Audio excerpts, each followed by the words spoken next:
After over 13 years of living in Las Vegas, I've seen my fair share of mistakes and scams that tourists get themselves caught up in. I'm gonna show you what you need to know so that it doesn't happen to you.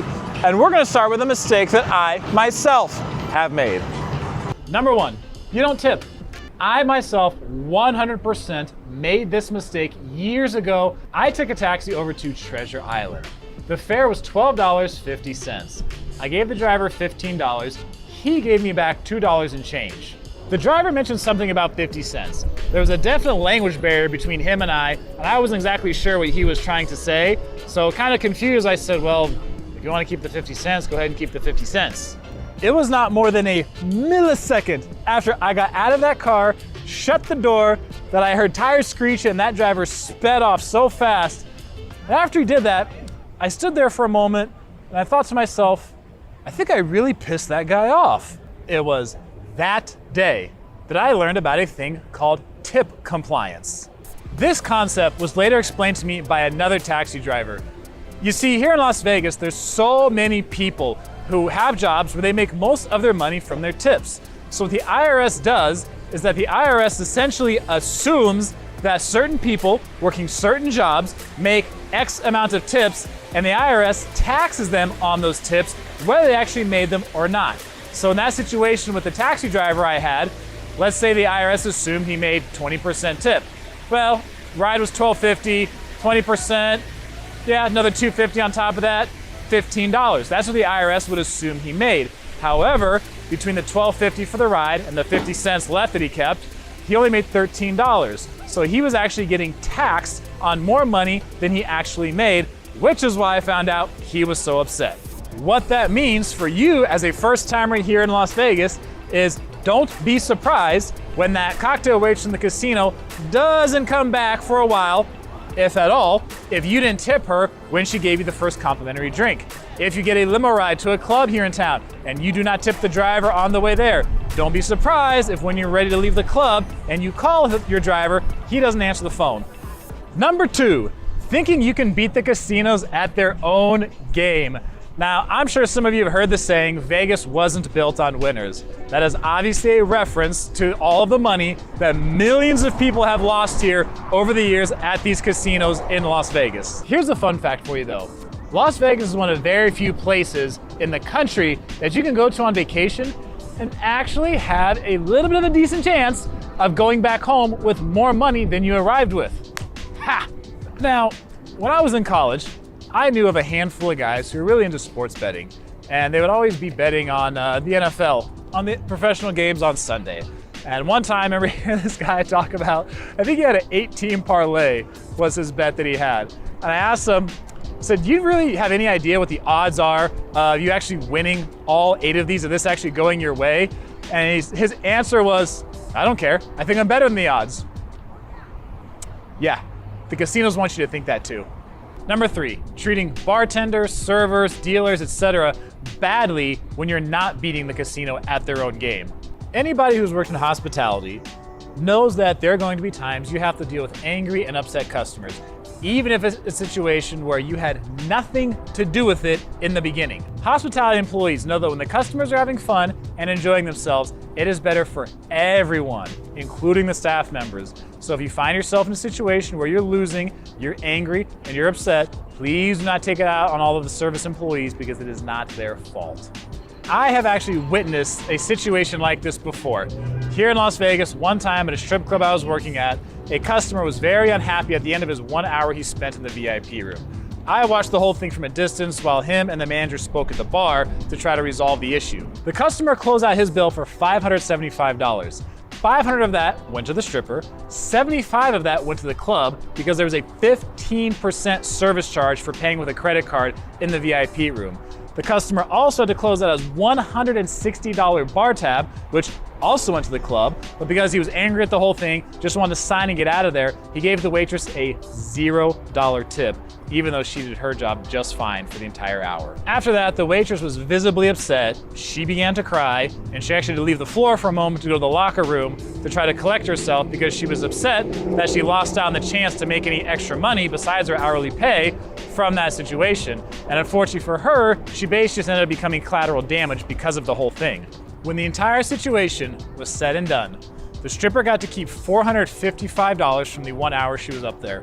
The club made $285 from that hour because they made $160 from the bar tab, $75 from charging the customer 15% to take out $500, and the club made another $50 because when the stripper cashes their money in from the credit card, the club takes 10% of that as well. And the waitress got nothing but her hourly pay for the entire hour. We're all human, and none of us are perfect. So when you're here on your vacation, if you're in a situation where you're upset because you're losing or something didn't go the way you wanted, just please try to keep in mind the things I talked about in this point. Number 4, not doing enough research ahead of time to help you plan your time here in Las Vegas. Lots of people, when they come on their first time, they just go with the wing it philosophy. Now, you can do that, and there's still plenty of fun to be had because it is Vegas after all. But people who have been coming to Las Vegas for years can share a lot of good experience with you because they have so many vacations under their belt. If you're a first-time Vegas visitor, you have no experience coming here. So the best thing you can do is to go to places where you can find people who can give you lots of information and lots of experience from all the vacations that they have had here. And one of the best places that you can go to is Facebook groups, because many Facebook groups are absolutely jam-packed with people who are obsessed with Las Vegas. They've got tons and tons of trips here. They have all kinds of advice and they have all kinds of information, and they can answer your questions in that group. Some of the best ones are Vegas Tips and Tricks, How to Las Vegas, Comps, Free Stuff, Save Money, We Love Las Vegas, Vital Vegas, and Talk Las Vegas. Be sure at a very minimum to at least take a look in some of these groups, because you can oftentimes get a lot of your questions answered, or if you don't see something that's been answered, you can ask in the group and there's a really good chance somebody in there is going to have an answer you're looking for. The 5th point we're going to talk about as I walk down these steps, because the escalator is broken, is not preparing for the weather. But Jacob, what do you mean? It's Vegas. It's a desert. It's always hot, isn't it? Nope. Yes, Vegas is in a desert. Yes, Las Vegas gets over 300 days of sunshine every year, but the weather here can and does change. The winter time here in Las Vegas can absolutely get below freezing at nighttime. It is a very, very dry cold here in the Vegas Valley. And if the wind picks up, oh man, if that wind picks up during the cold at night, you're absolutely gonna feel it, especially on your face. You will feel that cold without a doubt. So unless you're from the Midwest or Canada, make sure you bring a jacket. In the springtime in Las Vegas, the temperature during the day is usually very, very nice. The issue during the spring is that is our windiest time of year, as you can actually tell today as I'm walking around. Particularly April. April is the windiest month of the year in Las Vegas. So again, the weather will be nice, the sun will be out, but you're probably going to want to bring a jacket here in the springtime. The summertime is what everybody thinks about when they think of Las Vegas weather. That's when it's hot, that's when it's dry, that's when it's numerous days in a row of triple digits heat we have here. So people think if they come in the summertime, they get to just lie around at the pool all day, work on the tan, and just take in the sun. Well, that's also the time of year we have monsoons. That is our monsoon season. And we get them all over the valley, all over the Vegas Valley. We will have sudden downpours, including right here on the Strip. So if you're coming here in June, July, or August and you expect to just lie by the pool all day, don't be surprised if you actually wind up getting overcast skies and some rain while you're trying to go out there and work on your tan. The fall in Las Vegas is when we generally have the best weather, particularly September and October. It's still nice and warm during the day. You can go hit the pool, you can go swim, and then at nighttime, the weather is beautiful without all of the wind. Sometimes during the day, we still even have nice temperatures in November, and sometimes even all the way through like the first part of December. And last but not least, number 6, for those of you that are going to be driving here in Las Vegas, you decide to only use the Strip to get where you need to go. This actually happened to me and my family when I was a kid, and we took our first family vacation to Las Vegas in July and in a car without air conditioning. Many first-timers coming to Las Vegas understands that a lot of the action happens right here on Las Vegas Boulevard. So for them, the Strip really becomes their reference point, If they want to do anything, if they want to go anywhere else, they usually use Las Vegas Boulevard if they want to go to another hotel or casino on the Strip, or if they want to go downtown to Fremont Street. The problem you're gonna have though with taking Las Vegas Boulevard to get everywhere is that it can be the absolute slowest street in Southern Nevada. I myself actually timed the light rotation years ago here in Las Vegas at the intersection of Las Vegas Boulevard and Flamingo, and it was on the dot a full 2-minute rotation for that intersection. So you add in a full 2-minute rotation, plus if you're there when there's heavy traffic, and you could be waiting a long time at different intersections and spending a lot of time on the road just to get up and down the Strip. Another thing you want to keep in mind, here in Las Vegas, we have this thing that takes place all year round called construction. And there's no shortage of construction that happens right here on Las Vegas Boulevard, downtown in Fremont Street, and in tourist areas all over this part of town, and also for the locals as well. There are times here in Las Vegas where certain parts of the Strip that are normally 2, 3, 4, or 5 lanes are condensed down to just 1 or 2 lanes, depending on the project that's taking place. So if you get stuck driving in something like that, you're here on your vacation and you're wasting even more time that you could be spending having fun. So if you're gonna be driving while you're here in Las Vegas, before you come on your vacation, take a little bit of time to get familiar with the area. Become familiar with I-15, the freeway that mostly runs parallel with the Las Vegas Strip. Become familiar with Dean Martin, Frank Sinatra, the roads. Become familiar with Paradise and Koval and things like that, so you can get around the area much easier and not always have to be relying on this street right here. Las Vegas is an adult playground, a place where there's no rules, no limits, and anything goes.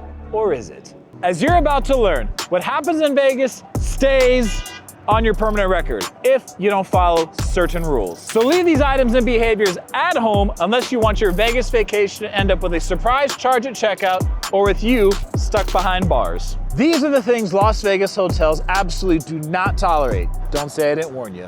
Las Vegas is famous for its elaborate water structures such as the canals of the Venetian and the fountains of the Bellagio. However, entering or swimming in these decorative water features is strictly prohibited. These structures are not designed for public use, and messing with them can lead to safety hazards and damage. For instance, the gondola rides at the Venetian are meant to provide a scenic and relaxing experience, and any interference can disrupt the ambiance. Hey, don't swim in there. No swimming. That's twice. No swimming, okay? Similarly, the fountains at Bellagio are a carefully choreographed display, but those fountains are quite dangerous to get close to. From the Bellagio's own website, the display spans more than 1,000 feet with water soaring as high as 460 feet into the air. Yeah, you don't want to get hit by one of those. Unfortunately, there has been at least one person who has gone swimming in the Bellagio fountains before, but did not come back alive.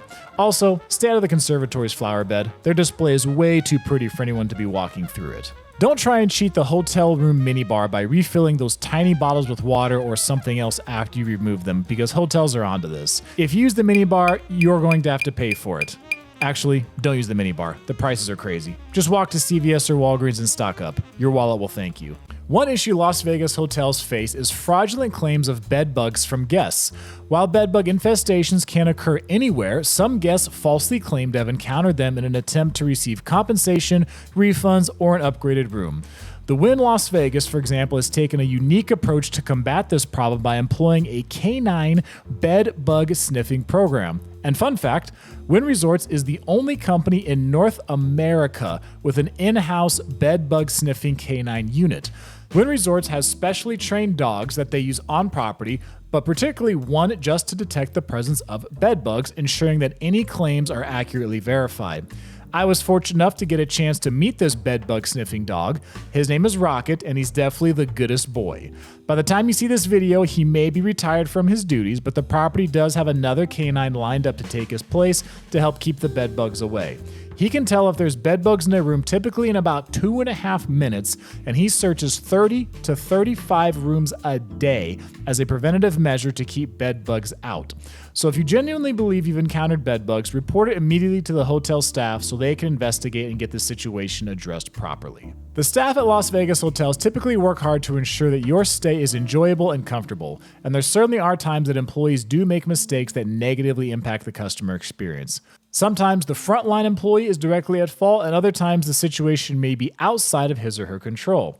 Being upset with the mistake is a common response, and depending on the situation, customers can get very aggravated, especially if the situation is not getting resolved well. The last thing any hotel employee wants is for a situation to explode into one where they have to call security. In situations like this, you want to do your best to get it resolved without it escalating to shouting or any other conduct that could be considered inappropriate. Remember, the role of the hotel staff is ultimately to be there to assist you and make your stay as pleasant as possible.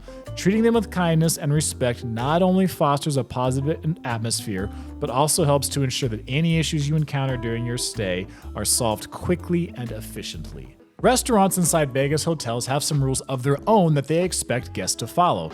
When it comes to dress code, there's similar guidelines for men and women's attire. You will likely see signs saying no swimwear attire allowed at all, or that you must have a cover for it, and a notification that management reserves all rights. Clothing apparel like bikinis, bathing suits, mesh or see-through garments, or Daisy Duke cutoff shorts are frequently not allowed, particularly if the restaurant likes to cater to families as part of its customer base.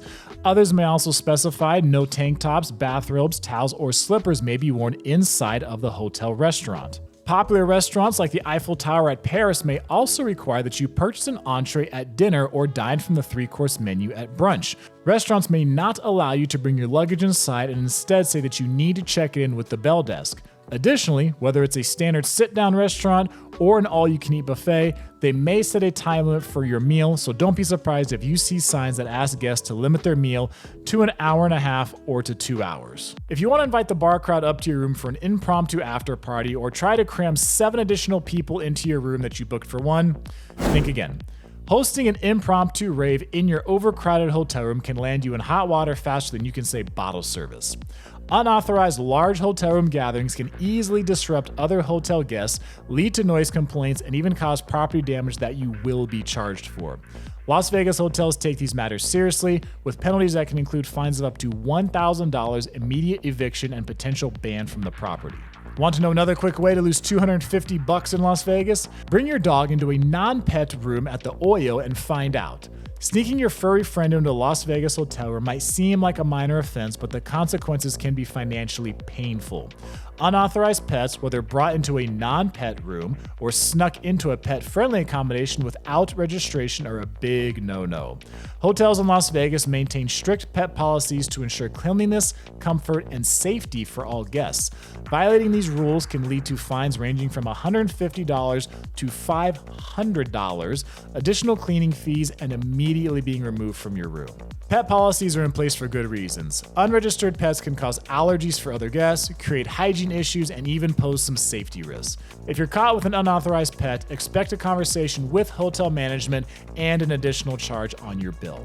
Smoking policies in Las Vegas are strictly enforced. While it's common for properties to have designated smoking areas outside as well as smoking rooms, modern hotels have adopted strict no smoking policies in many of their rooms and in certain public areas of the property.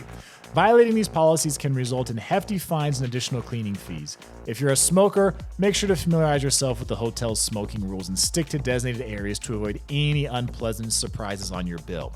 If you're looking for a property on the Strip that's entirely non-smoking, Park MGM is a place where the hotel and casinos are 100% non-smoking. If you do decide to smoke in a non-smoking room, you may get charged several $100s added on to your room bill when you check out. Las Vegas is a city where the party never stops, but there are always limits to acceptable behavior. Disorderly conduct, which can include instigating fights, excessive drunkenness, or behavior that is very disruptive to the positive experience of other guests, is not tolerated. If things do get too wild, you can expect security personnel to be alerted to handle such situations, to defuse them as quickly as possible, and likely be escorted off of the property. Safety equipment in hotels such as fire alarms, smoke detectors, and emergency exits are there for your protection. Tampering with or disabling these devices is a serious offense that can jeopardize the safety of all guests. Hotels have strict policies against any interference with safety equipment, and violations can result in fines, eviction, and even legal action. Always respect the safety measures in place and report any issues with the equipment to hotel staff right away. Las Vegas may be known for its wild entertainment scene, but engaging in illegal activities is strictly off limits. This includes drug use, solicitation, theft, and any other activities that violate local, state, or federal laws. Hotels do work closely with local law enforcement to ensure the safety and security of all guests. Engaging in illegal activities can lead to immediate eviction, arrest, or serious legal consequences depending on the situation. Las Vegas hotels have a strong reputation to live up to when it comes to standards of luxury and comfort. Damaging hotel property, whether intentionally or accidentally, is taken very seriously. From furniture to electronics, any damage can lead to significant fines and repair costs. Hotels invest heavily in maintaining and renovating their facilities, and guests are expected to treat their accommodations with respect. Should you accidentally damage something, it's best to just go ahead and let the hotel staff know so that they can go ahead and fix the problem. The pool areas in Las Vegas hotels are some of the most attractive amenities and offer a perfect escape from the desert heat. However, each pool has its own set of rules designed to ensure the safety and enjoyment of all guests. Common rules include restrictions on glass containers, proper swim attire, not pooping in the pool, not moving lounge chairs around, and prohibitions against running or diving. These rules are there to help prevent against any injury or possible accidents and for the safety of all the guests. Checkout times are in place for a reason, and overstaying your reservation without proper arrangements can cause significant inconvenience to hotel staff and other incoming guests. Las Vegas hotels often operate at high occupancy, especially during peak seasons and major events. If you need a late checkout, always communicate with the front desk ahead of time. While sometimes the hotel may offer a grace period of an hour or allow you to extend for an additional fee, if you don't say anything to them without any kind of advance notice, you can definitely expect to have an extra charge on your bill. Unaccompanied minors at Las Vegas hotels mainly applies to the pools, gyms, fitness centers, and certain attractions on property. Hotels want minors with an adult at pools for obvious safety reasons. Similar logic applies to using any exercise equipment at the hotel fitness center. If the hotel has a roller coaster like New York, New York, an indoor theme park like Circus Circus, or an underground arcade like Excalibur, the hotels are going to want minors to have adults with them to supervise them. Some hotels may allow teenagers under 18 to be in these places on their own, but the cutoff age can vary from property to property. When in Las Vegas, have a blast. This place was quite literally built as an oasis in the desert where adults could step away from the daily grind and enjoy some serious fun and partying for several days. Whether you're coming to Las Vegas for the excitement, for the nature, or just to relax, enjoy yourself. But remember, even Sin City has rules. Let me clear up any confusion that you may possibly have when you come here to Las Vegas about the laws here in Nevada. Many tourists understand that prostitution is legal in Nevada. What many tourists do not understand is that prostitution is not legal through all parts of Nevada. Now, here in the state of Nevada, we have 16 counties. In 10 of those counties, there is legalized prostitution. However, within those counties, the prostitution is regulated and it can only legally take place inside of a brothel. Nevada law says that any county that has a population of more than 700,000 people cannot have legalized prostitution. Clark County, where Las Vegas is, where the Strip is right here, has over 2 million people, which means it is not legal here in Clark County. However, escorting, which is simply charging someone for their company, is perfectly legal, is 100% legal here in Clark County, regardless of how much or how little clothing the person is wearing. Now, in case any of you are wondering what happens if you are arrested here in Las Vegas for engaging in prostitution, let me tell you. If you are arrested as a first-time offender for engaging in prostitution here in Las Vegas, you're going to be facing a misdemeanor charge, which can be up to 6 months in jail or simply a $1,000 fine. In addition to that, you will pay a $400 fine plus a $200 civil penalty. However, a first-time offense can often get dismissed and be removed from your record if you pay a fine, do community service, or go to an AIDS awareness class, often called John School. Okay, now let's talk about how you can get scammed or ripped off engaging in prostitution. Whether you're just out and about by yourself walking the Strip, whether you are out in a public place with a prostitute, or if you're actually back at the hotel room. Now, the first way can happen to anyone, even if you're not out here trying to solicit. And this is pretty much everyday thievery that takes place here in Las Vegas and cities across the world. This is where you might be walking on the Strip by yourself with a group. You talk to a group of prostitutes. They come, engage you in conversation. There will usually be a group of them, 2, 3, or more. They'll talk with you, they'll chat with you, oftentimes show you some affection as well to try to grab your attention, while one of them takes your phone, takes your wallet or something like that, particularly out of your back pocket, and then hands it off to another one who's walking around behind them. They hand it off to someone else, so that if you do notice it, they both show their hands, they say, hey, I don't have it, I don't know what you're talking about. But by that time, they've already handed it off to someone else, and they're off and walking away with your property. Now, the second way you get ripped off is if you are out in public together at a bar, a restaurant, a club, or something like that, and they decide to drug your drink. I've actually seen the aftermath of this specific scenario. This happened years ago at a club I was working at, where one male customer came in with 3 women that he had just met them on the strip. One guy by himself with 3 women he just met on the strip, came into the strip club where I was working at. The 4 of them sat down at one table, and surprisingly, one of the strippers actually joined them. Now, I say surprisingly because generally strippers hate when you bring women that you just met out on the strip harder than it already is. Because the women you just brought with you that you just met on the strip, they're gonna be trying to get money out of you. So if they're gonna be trying to get money out of you, the women who work there at the club are gonna have a harder time getting money out of you because the women you brought are going to be very defensive. Long story short, after they are there at the club for some time, I am over by the front door in the entryway area, and one of the senior hosts I see has to carry this guy to the front door. The guy is almost dead weight. I mean, he looked worse than if he were just drunk. So the host had to carry the guy because come to find out that the 3 women he came with not only drugged him in their drink, they also drugged the stripper that was at their table as well. Now, I don't know if they actually did rob the guy. The upper management took the case from there. They handled the whole thing. But the only reason they're going to drug you like that is to simply rob you. That situation already ended badly for that guy, but fortunately he was in a place where there were employees and there were staff to actually look out for him. If that happens to you and there's no one around to look out for you, you put yourself in far more danger. The final 3 points we're going to talk about all involve you actually making it back to the room. Now, we're going to go over the best case scenario, we're going to go over a worst case scenario, and we're going to go over the worst case scenario. And all of these assume that you are staying at one of the major properties here on the strip. In this third scenario, you've already talked to her, you've already agreed to a certain amount, and you've agreed to go ahead and go back to your room. Now, maybe you're going to get what you bargained for, but if you are going to get robbed, your best case scenario, if you're going to get robbed in this, is that she tries to create some way to just take your wallet and run out of the room. Whether that's actually drugging you, like in the example earlier, or whether that's you go to the bathroom real quickly and she grabs your wallet and runs out of the room. Anything along those lines where she tries to create a distraction is her trying to create an opportunity to just take your stuff and run. Say she runs out of there and you actually notice it right away, and she runs out down the hallway and you go run and you catch her. You're still probably screwed, because that's going to create a big scene in the casino. That's going to create a big scene in the hotel room areas. She's probably going to be screaming, making a scene. Other guests may come out of their rooms or just call security. When they show up, they're going to want to know what happened for their own incident report. And because they're going to want to know what happened, they're going to file a report on it.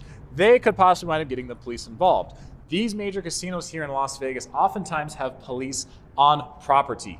24/7, they have police on property. So if they need someone, they can have them come and handle a situation like this. That's why I say this is probably the best case scenario, that all you lost were your credit cards, you lost your cash, you lost your ID, you lost your wallet, but all of those things can be replaced. The fourth situation we're going to be talking about right now is definitely the worst case scenario to be in. This is where, again, you make it back to your hotel room, but she texts somebody the room number you're in. So this could be her pimp, this could be several guys, and they wind up coming up to your room and you are not ready for it. In a scenario like this, understand that she may even make this a condition in order for the deal to go down and happen. She might say, well, hey, I'm gonna go back to your room unless you tell me what room number you're in so that I can let my friends, my girlfriend, or whoever know that I am safe. Now, just think about this when you get to the room. If she doesn't say that, but you go to the room anyway, she's obviously gonna be looking for the room number so that she can text that out to other people. So she can text it out to someone and let them know. Now, what you're gonna have to look out for is if she says something like, I need to text my friend, I need to text somebody, let them know I'm okay, let them know where I'm at. She might do that right in front of you. She might go to the bathroom, say, hey, I need a moment to get prepared, and then send the text out then. And if she does, the countdown has already started and you don't even know it. At this point, you're in a pretty vulnerable spot because you are totally unprepared, you are outnumbered, and you may have weapons pulled on you just to incentivize you to hand over your stuff even quicker. If there's one thing that is going to be your saving grace in a situation like this, it is that you are in one of these bigger properties here on the Strip, because the sheer size of it alone gives you a little bit of help, a little bit of an advantage to being able to notice if something like this is coming. These properties will oftentimes now be checking for room keys at the elevator. So if they don't have a room key, oftentimes they cannot get by the security to go ahead and get in the elevator. Even if they can get in the elevator and they're in there with you, hopefully you would notice that something seems a little out of place. Also, if you go up to the room, say you are going down the hallway, they came up in a separate elevator and they happen to get up there, just behind you, you're going down a really long hallway in some of these big properties here, and there's not a whole lot of place for people to hide if they are following you. They could try to sneak off, in front of someone else's door if you turn around, but the chance of them being able to actually do that, notice it, and time it are going to be difficult. So that long, narrow hallway you're walking down can actually help you if you hear something, you look behind you and you see, to give you a little bit of a clue that something bad might be about to happen. The fifth and final scenario I want to talk about is the absolute worst case scenario. And the whole reason I'm walking down this end of the Strip is to show you the exact type of place you don't want to end up at.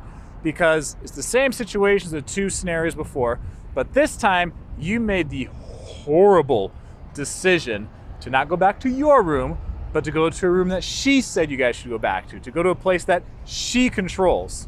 Now, guys, there are no guarantees in life, but if you wind up in this situation here in Las Vegas, you're probably going to get robbed, and possibly with a gun in your face. Now, if you guys remember the video I did last year about the 5 sketchiest hotels, motels, places like that to stay here on the Strip, very popular video here on the channel. Several of them were down here at the south end of the Strip.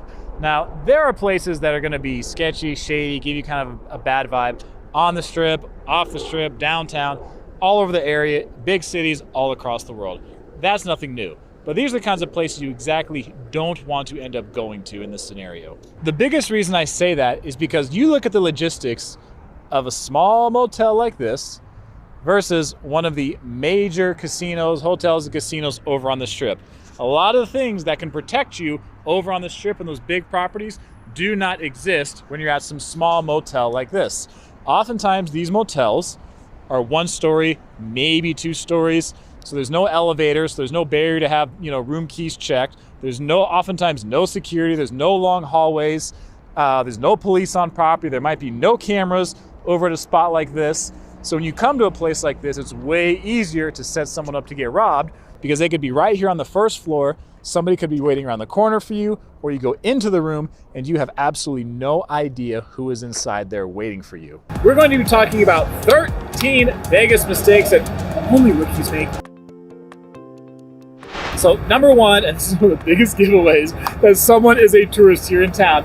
When you're referring to just up the road here to Fremont Street, downtown, under the canopy, anything like that, if you say Old Town, if you say Old Vegas, if you say the Old Strip, anything like that, Old Town, Old Vegas, Old Strip, that is a dead giveaway that you are a tourist in Vegas and that you maybe just haven't been to Vegas very much, okay? Locals, people who live here and people who come to Vegas a lot, they just say downtown or they say Fremont Street. They don't say Old Town, they don't say Old Vegas, they don't say Old anything, okay? They just say Fremont Street or maybe they'll say downtown, okay? The second mistake lots of Vegas rookies make, and I'll tell you guys a story about this one, man. Trying too hard to look cool. This happened one time when I was working the door at one of the clubs here in town, and 2 young guys come up. We're talking early 20s, okay? Ask you the ID, and this guy just flashes his watch like this. He just holds his wrist up and shows me a watch, and I'm like, what the hell, dude? Like, give me your ID. Like, I don't care about that.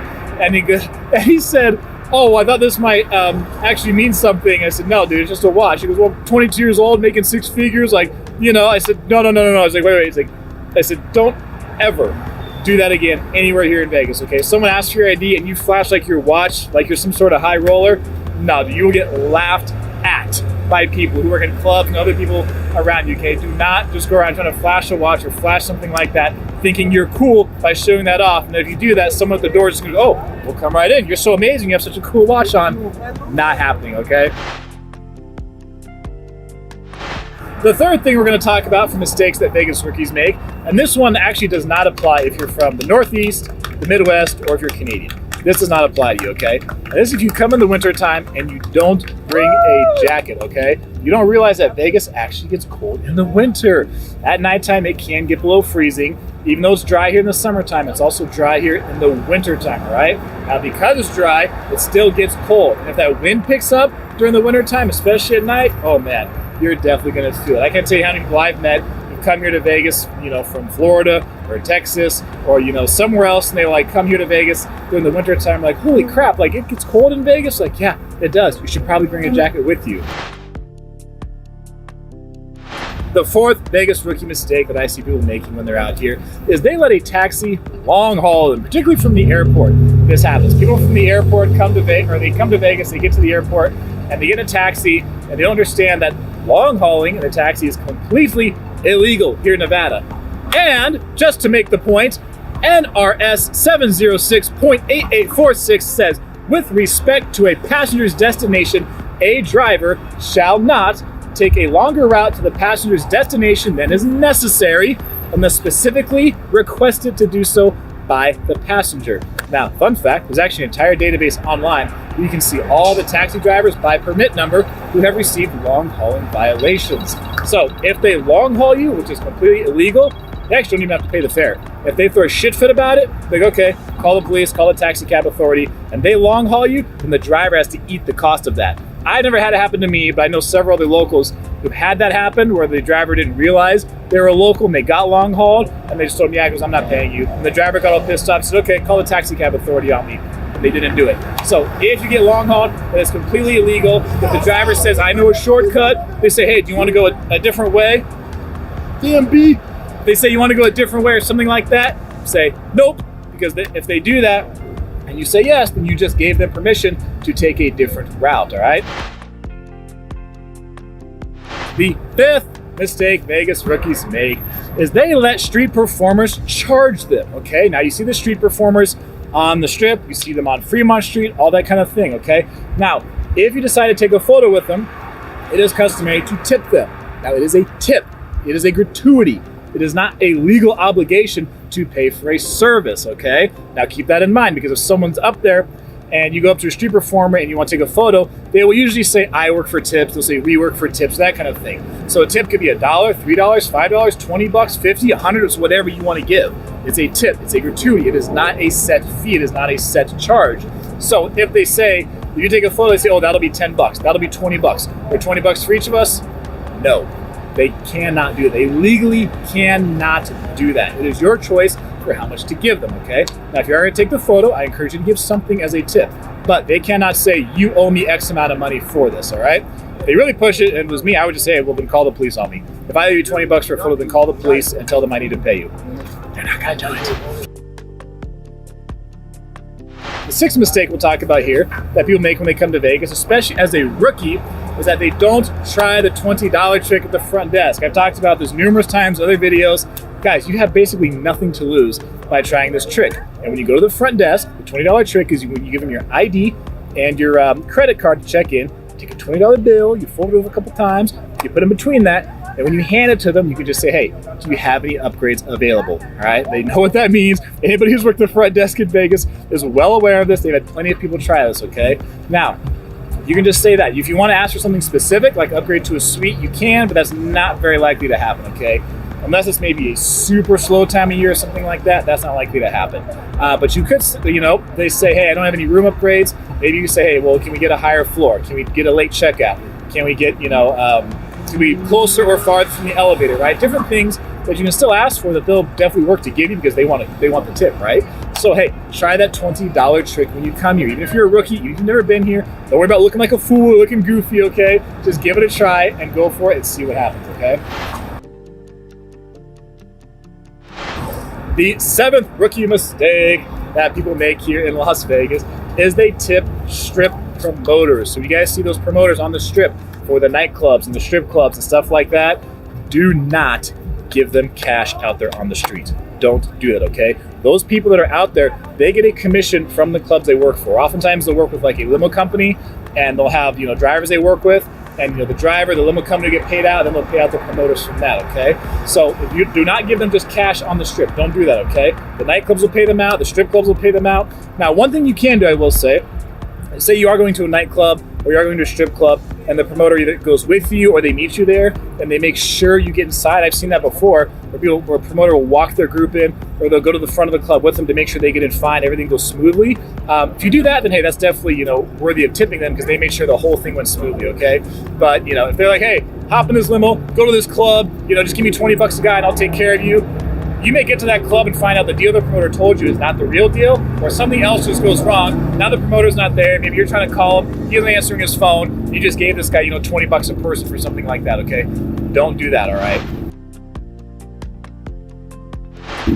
The eighth tip, or the eighth mistake, for here in Las Vegas that people make, and oh man, I've seen this one, is that a rookie would think that a stripper actually likes them, okay? Now, you guys, try your luck, whatever. You do whatever you want to do, okay? There's not too many things that Vegas strippers have not heard as far as customers saying, okay? I'll give you a little hint. Most of them don't want to be saved, all right? Most of them are not looking to marry you. Most of them don't like you that much, okay? All right, you're coming to Vegas. You want to go to a strip club, get your lap dances, that kind of thing. Have fun, but I've seen more than one occasion where someone legitimately thinks that, they're going to start a new life with someone that they met, with a stripper they met in one of these clubs. Not very likely, that's all I'm going to say, all right? The ninth mistake Vegas rookies make, okay, is when you come here and you go to your room, all right, and you want to put drinks in your fridge. If you have a room that comes with a fridge, you want to put drinks in there. You take the drinks out that they already have in there, and you put your drinks in there, woo, you're going to get charged for it. You will absolutely get charged for that here in Las Vegas, just for keeping your own drinks in the mini fridge that came with the room, all right? Now, directly off of Caesar's own website, it says refrigerators are based upon availability for a small daily fee. Now, last I saw, it was $75 to remove any items from the fridge to put something of your own in there. So if you consider, $75 to be a small fee, hey, then go for it. But most people, particularly first timers in Vegas, are not going to consider $75 to be a small daily fee. The 10th mistake that Vegas rookies make when they come here is not getting a player's card, a rewards card, or whatever term you want to use, at the casino, okay? This is something I would encourage you to do, particularly if you're going to be coming back to Vegas several more times throughout the year, or any time in the near future, okay? Because oftentimes they'll give you some rewards just for signing up for the card. They might give you something. And sometimes they'll actually comp you a night via email. So you get the card, you're on the email list, and then down the road, they'll send you an email and they'll just comp you a night. That does happen. People think that oftentimes you need to gamble a whole bunch of money to get anything from these casinos. I did a whole video on that, how to get comps from Vegas casinos without gambling. And one of those ways was just signing up for their email list, signing up for the card. Sometimes they'll just email you to say, hey, we're going to give you a comp night here. So if you want to come for a weekend, one of your nights is already comped. The 11th mistake that Vegas rookies make is when it comes to gambling, right? Playing blackjack without knowing basic strategy, or really, you could say any gambling at all, okay? If you're gonna come to Vegas and you don't know how to gamble at all, you just start putting money, start putting up money, that's a very expensive way to learn how to gamble, okay? And these casinos, like everyone says, were not built on winners, right? They were built because people lost more money over time than they won, all right? That's how these casinos were built. Now, instead, here's what you can do, okay? You can go to Casino Quest inside Fashion Show Mall, and you can pay $20 to be in there for an hour to learn how to play blackjack, really just about any game, okay? So way to go in there, you pay a little bit of money, they charge you per hour to be in there, and you can start learning how to gamble, okay? So you can do that here, maybe understand a little bit, and then if you want to go hit the tables and put your own money on it, that's something I would recommend more than just starting to put up your own money right away and learning as you go. The 12th mistake that Vegas rookies make is really going too hard the first night they're here, okay? Their first night in town, they go really hard, and they basically spend like the rest of their trip in semi-recovery mode. And I've noticed this from working in hospitality and nightlife for years. I did it in California. Friday was a busy night, but Saturday was almost always busier than Friday, because people get off work Friday. Oftentimes they stay home, they sleep Friday night, we have Saturday, go out and party hard Saturday night, recover Sunday in time for workout Monday. Here in Vegas, it's the other way around. Friday night is almost always busier than Saturday night, because people get here Friday, they go party hard Friday night, and they're still kind of recovering on Saturday, even while they're going out Saturday night. And then on Sunday, right, they're usually flying back or driving back home or something like that, okay? So for some people, they come here Friday, they go real hard, they don't hydrate, and then they wind up spending most of their money, and they wind up drinking a crap ton. And Saturday, they're like said, trying to recover on Saturday, which kind of ruins the day for them. And then, they have Saturday night, and the next day they just fly out. So if you pace yourselves a little bit, you can actually have a bit more fun if you don't go super hard on Friday night and have to recover the next day. And the 13th and final rookie mistake we'll talk about here in Las Vegas, that thinking the hotels and casinos are easier to walk to than they are. All right, people look at the Las Vegas Strip, and I'm at the very north end of it right now, okay? People think of the Strip, they typically think of from Mandalay Bay to where the Strat is, okay? Las Vegas Boulevard itself is much longer than that, but when people refer to the Strip, that's usually what they're talking about, Mandalay Bay to the Strat, okay? That's about 4 miles. So some people, they say, oh, 4 miles, that's not that far, that's easy to walk. No, that is not like walking 4 miles straight, okay? That's not like that at all. Anybody who's been here numerous times will tell you, and this is an especially big mistake if you do it when you got brand new shoes or brand new sandals so you haven't broken in yet. Your feet are going to be hurting if you do that. If you start walking here with brand new shoes, brand new sandals you got just for your Vegas trip, your feet are absolutely going to pay for it depending on how much walking you do here in Las Vegas. So, as you may know, Las Vegas is famous for its strip clubs. We have some of the best clubs in the world, and some of the top exotic dancers in the country come here to dance. What you may not already know is that visitors get ripped off in the city strip clubs every day, oftentimes to the tune of thousands of dollars. I have spent several years working in Vegas nightlife, particularly in strip clubs, and I have seen it all. The first 3 scams we're talking about all happen on the main floor of the club. The rest of them happen when you go inside the VIP room. Number 1, sit on a guy's lap and then say it was a dance. This is one of the most common ones that strippers try to pull. She comes over, sits on your lap for a song or two, and then turns around and says you owe her for dancing. Well, guess what? If she didn't give a lap dance during that time, then there is no money to be collected.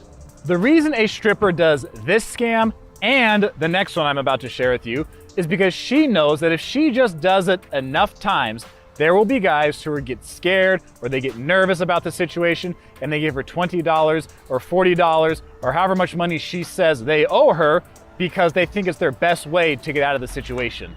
2, dance for a guy without collecting the money and then go complain to a host about payment. Any decent club will tell the strippers you need to get paid for your dances on the floor up front so you can avoid a scenario just like this. If she threatens to go get a host, a security guard, a manager, understand this, they cannot force you to pay. The most I ever dealt with at one time was one stripper who came to me and told me that she did 8 dances in a row for a guy. Yes, 8. And then came and told me that he needed to pay her for all 8. In a situation like this, you may be a little bit nervous when you see a man in a suit come over to talk to you about the whole thing, but I'll tell you what it's like to be on the other side of it. First, I ask her why she did a dance without getting paid up front first, which there is never a good answer, and then there's definitely not a good answer for doing multiple dances without getting paid.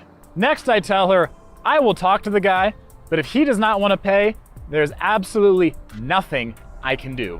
Some strippers will give up and drop it right there because they feel it's not really worth the hassle. If I did talk to the customer about the situation, the conversation typically went like this. Hello sir, the entertainer over here said she did some dances for you. Not really. She just came over on her own and just started dancing, and now she's telling me that I have to pay her for these dances that I never wanted. I understand. I can't make you pay anything, but would you like to give her a tip of any kind? No thanks. I really just wanted to go away. You got it, man. Thanks for coming on in. You guys enjoy the rest of your night. I then go back to the stripper and tell her he didn't want to pay and he said never talk to them again. 3, you ask a stripper to bring back change for a large bill and then she disappears. One night I was walking the floor and a customer flagged me down and told me that he had gotten 2 dances from one of the strippers on the main floor. He owed her $40 for the 2 dances, but he only had a $100 bill on him at the time. So he gave her the $100 bill and said, hey, just bring me back $50 in change. She never came back. I asked him how long he had been waiting for her to come back. He said about 20 minutes. My response was that there's a really good chance that she left 19 minutes ago. And unfortunately for him, he could not give a very description of the stripper that he got the dances from. He could not even remember her stage name, and that's assuming She even gave him her real stage name that the club actually has in the system. Now we move on to the scams that happen inside the VIP room. 4, remember, prostitution is not legal in Las Vegas or anywhere in Clark County. 5, the stripper tag team pickpocket. This is where 2 strippers tag team you, but not in the way you might be hoping for. This happened once at a place where I worked at, where a guy came into the VIP room with 2 strippers. During the dancing, one stripper put her boobs in his face to distract him so the other one could pick his pockets.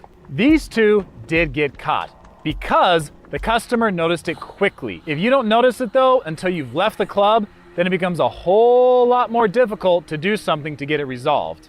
6, going to the VIP room and taking a bathroom break and the stripper steals cash or watch that you left out on your table at your booth. Especially if a guy has been up in the room for multiple hours in the VIP, he's been drinking throughout that time, and since he's been up there for so long, it's easier for things to slip his mind that when he came into the room, he actually had more cash than he realized, or he forgot that he had his watch on, or something like that. And if you don't notice until you get back to your hotel room, then your stuff is just about gone.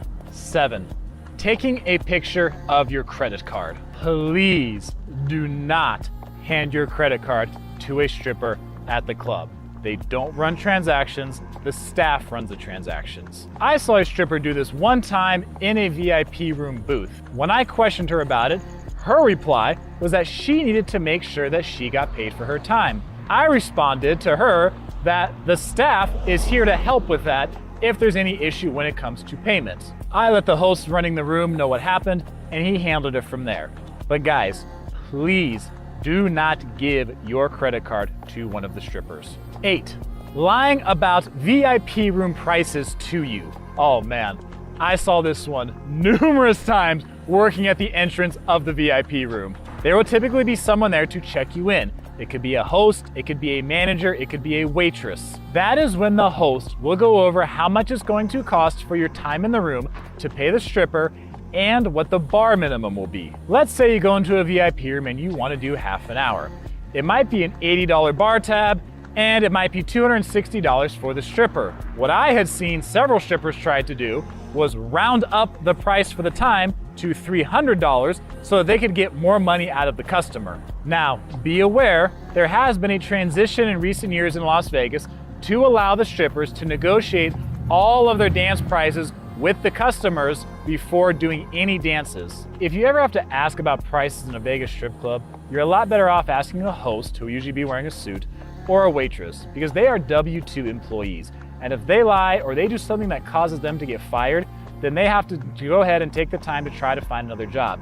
That could take them weeks, that could take them months.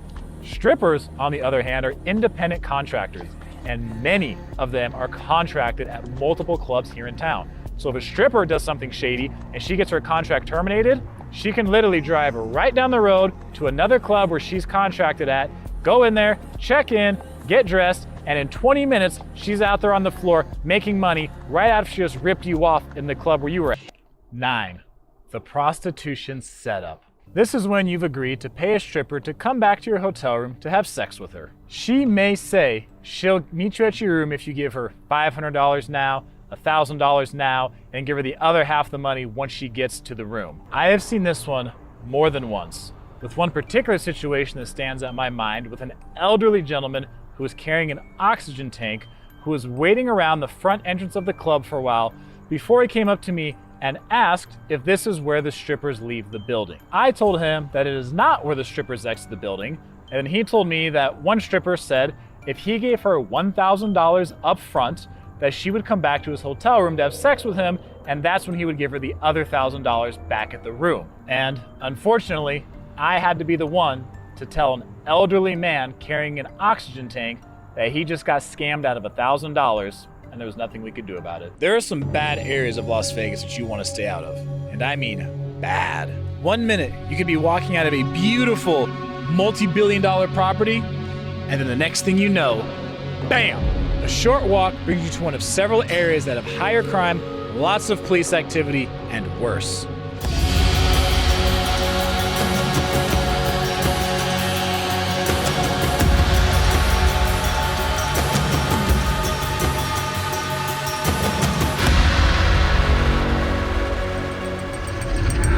This neighborhood right here at the north end of the strip is called Naked City. So we are at the very tip of the north end of the strip here by the Strat, also by the Sahara, also by the Bonanza gift shop that you'll see on Las Vegas Boulevard and Sahara Avenue. The name comes from this neighborhood being decades old when a lot of the workers on the strip, particularly the showgirls, used to live back here, and it was called Naked City because they would sunbathe out naked by the pools.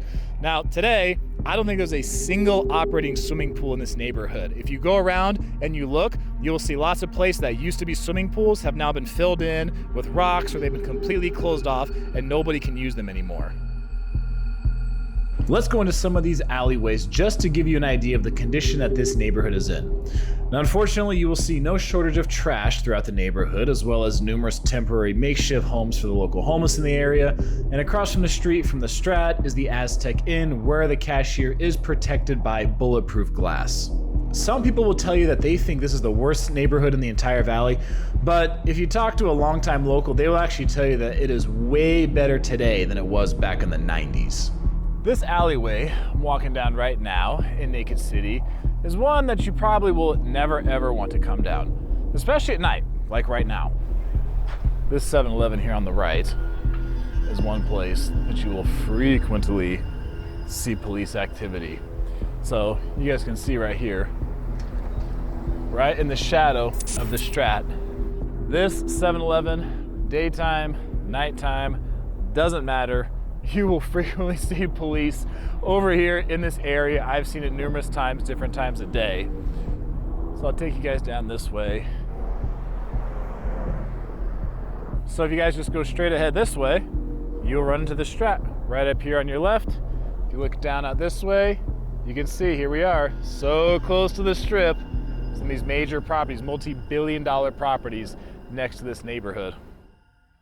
Naked City is not all bad and doom and gloom or things like that. And there are several bright spots that are worth a mention here. So this part of Naked City, we're gonna take a look at this artwork here. Hopefully you guys can hear me well because we got a helicopter flying overhead right now, circling the neighborhood. All right guys, the helicopter was indeed too loud, and it is a representation of just how this neighborhood can't catch a break with the elevated crime. The artwork here was put in just a few years ago. According to a local neighbor, a realtor who bought some of the properties in the area paid someone $1,500 to make this mural. You can see from some of the writing here it says respect. It looks like the artist's name was Sean Keith, and they painted here that it was established in 1950, meaning that Naked City is decades old. The next bright spot that I want to mention is the community center. Lots of people have no idea that this place is here. They actually do a lot of cool things for the neighborhood. They have their own library in there, they have a preschool, they got a basketball court, a fitness center. They teach classes for people who want to learn English, they help immigrants obtain their citizenship, and they have all sorts of after-school programs for kids. Right across from the community center is a cool neighborhood park where kids and families can spend some time playing on the jungle gyms, slides, and swings. There's even a soccer field where the sports folks can watch a game or two. Some really cool artwork surrounds the park, and you can get a pretty cool view of the Strat. One cool thing I'll show you guys over here in Naked City at nighttime is actually the food trucks that have been out here recently. There's only one tonight. It looks like a Mexican food truck. There's another one I've seen too. I think it's chicken and like seafood out here. So there's the Strat. The 7-Eleven is right over there. You just go down the street here, make a right to get to it. But right here, if you guys really don't want to do a whole lot of the touristy stuff or tourist food, you prefer the more local food, small business friendly, you want to support that, you usually find a couple of food trucks here at night, and oftentimes they even have tables set up right along here. So you guys can come and enjoy some local food right here at the north end of the strip. So there you have it, guys. Naked City's both dark and bright spots, but if you think all you have to do is just dodge a bad neighborhood like this one, think again. You might find yourself walking or driving through this next neighborhood.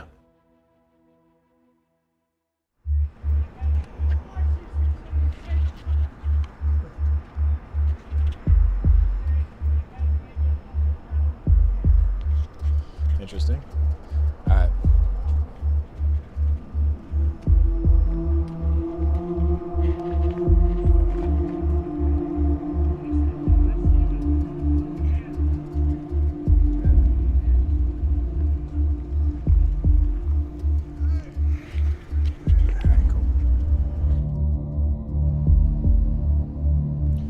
I am on Las Vegas Boulevard.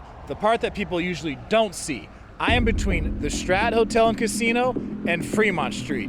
This is definitely an older part of town right here, and lots of people don't realize that this area in between the two big tourist spots in Vegas often has a bad reputation, and not just on Las Vegas Boulevard, but generally within a few blocks each direction as well. Now this area here is very close to the Arts District just over on Main Street, but when you're here on this part of Las Vegas Boulevard, it is nothing like the Arts District. However, this area does have a large homeless population of people who either have drug addiction, mental issues, or both.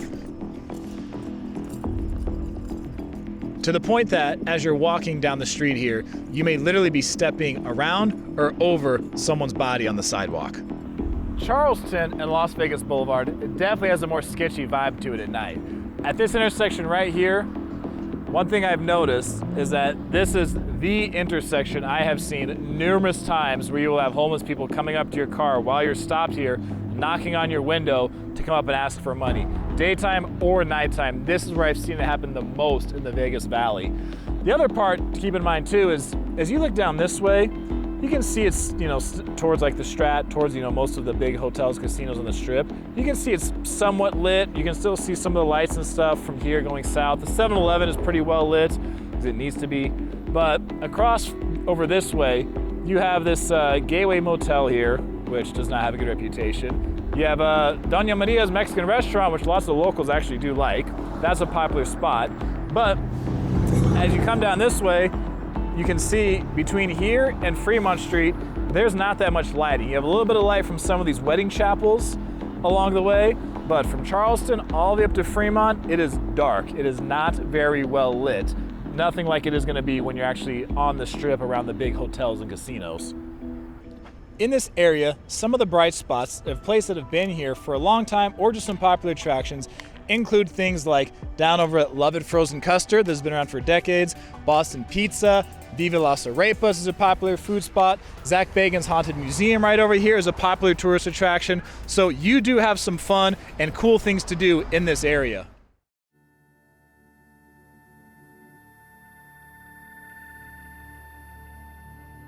Here at the south end of the Strip, this is a part where if you come down here, you'll notice some of these older buildings that are really run down. They've got damage to them. If you remember my video I did about the 5 sketchiest places to stay in the Las Vegas Strip, several of them were right here at the very south end of the Strip. Now, besides the fact they're older and run down and they've been damaged, another thing to keep in mind is that at nighttime, there is almost no lighting over here. There's lighting over by the Las Vegas sign, there's lighting farther up the Strip, but to be walking this area at night with no lighting is generally not a place you want to be. I have seen people do it. I saw a family out here once when I was recording late at night with their little kids. You'll probably be okay, but it's not something I would recommend.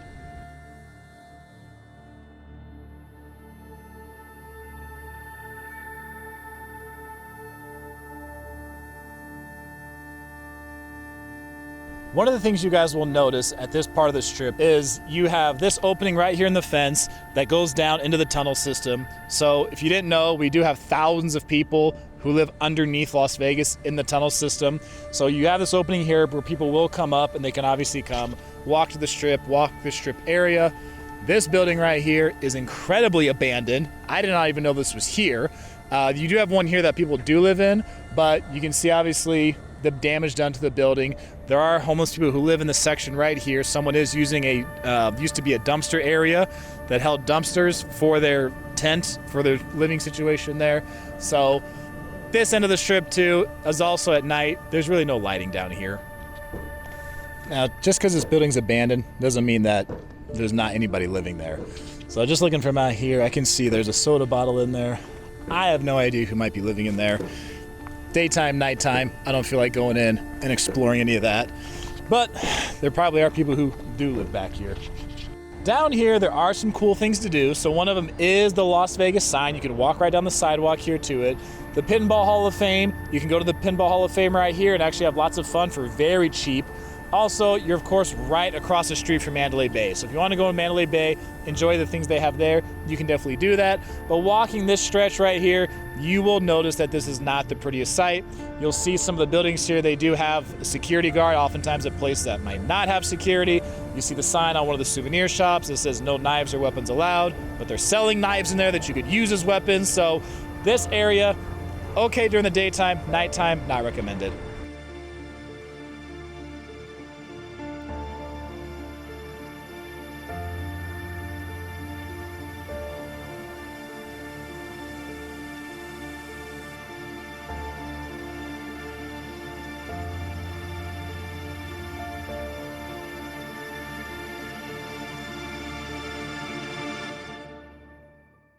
Right here, just a block east of the Las Vegas Strip, I am behind Cromwell, just across the street from Bally's. This is a part of the Vegas Strip area a lot of people consider to be sketchy, particularly at night. This spot right here, Stage Door Casino, has a cult-like following. The people who love this place absolutely love it, but lots of people, especially locals, will tell you that down here at night is not a place you really want to be hanging out. Stage Door here has security during the day, but they have added security at night. They will use a wand, a metal detector to try to keep weapons out at night. You can see right here at this intersection on Link Lane, you can see the police do have an additional surveillance camera set up here. So when you see those cameras in areas like this where they need additional surveillance, that generally tells you about the neighborhood.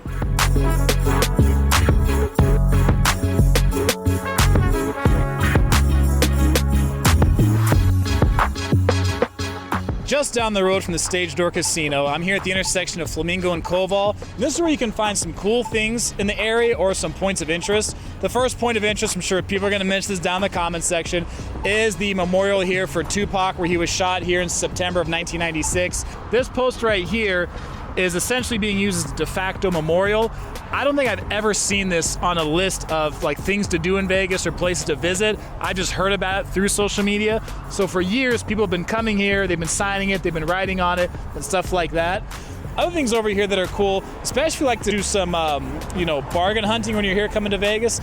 Ellis Island Hotel and Casino, Platinum, Tuscany are all obviously within a short walk of the Strip. So if you don't mind the walk and you want to go to a place that's a better bang for your buck, you can do that. You're also near the MSG Sphere over here. At nighttime here at Flamingo and Koval, one thing you'll commonly hear people say is they feel like doing this walk from down Flamingo to Koval to like Ellis Island or anything over here in this area, they feel like it's really sketchy. Yes, at night it's probably gonna feel more dangerous than it does during the daytime, but as you guys can see, this area of any that we show in this video is probably the most well lit at night. Really, if you're down Koval more like on Harmon here, and you're walking from like Virgin to the Strip, that's where it's not nearly as well lit. You're actually probably safer and better off and have better lighting walking down this way than if you were to be coming down Koval and coming down Harmon. Because over down that way, you have Harbor Island Apartments, which do not have a good reputation. Down Koval some more, you have some apartment buildings behind the MGM. You'll see bars in the windows. You'll see they just like run down. They don't look very nice either. And the final thing I'll say about this area right here is the fact that you will see this. It's easier to see during the daytime than at nighttime. But if you guys remember, I did the video of the two guys who were drug addicts that were used to live in the tunnels underneath Las Vegas that were homeless for years. There are numerous spots, especially in this area right here, where the tunnels come right up to the Strip and to other casinos and hotels in the area. And if someone's coming out of those tunnels, the danger in that is you have no idea what kind of mental space that person is in. You don't know if they are sober, you don't know if they are high on something, you have no idea what kind of state they're in, how they're gonna react to someone that they see. So just keep that in mind. In this area, you're gonna come across more of those tunnels, and some of them do go right to the hotels and casinos on the Strip. This part of town right here is just 2 blocks east of the Las Vegas Strip. Right over there you can see the intersection of Twain and Paradise Road. This is just down the road actually from the Las Vegas Convention Center.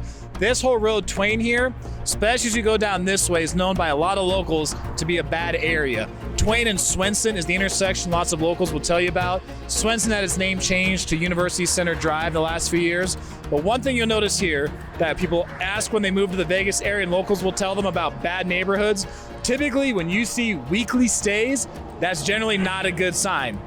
So as you can see here, we have an entire block of these weekly stays that people will stay in. A whole block of them here. Another one right here, Siegel Suites Twain. In this area too, you'll see lots of things like liquor stores. You'll see your abandoned buildings. You'll see your rundown, beat down buildings. You see parts that are rather dirty and lots of trash and just not very well maintained in this area. So right here, I'm at the intersection right near Twain and Swenson Plaza. I know this community is going to be an area that a lot of locals will say, hey, stay out of, don't go to it. But if you're going to come over here and check out one of the brightest spots about the area is some of the popular food choices here. Yes, we have the Vegas Strip. Yes, there's downtown. Yes, there's all kinds of famous spots in the tourist areas. But some of the best food spots here in Vegas are actually in the local areas and a place that a lot of people would tell you to stay out of. But in this spot right here, you have places that are really highly rated, like La Barbacoa, Philly Freeze Me, Tacos Los Doritos, Laos Thai Street Food, and Lefty J's Island Favorites. Particularly Lefty J's is wildly popular.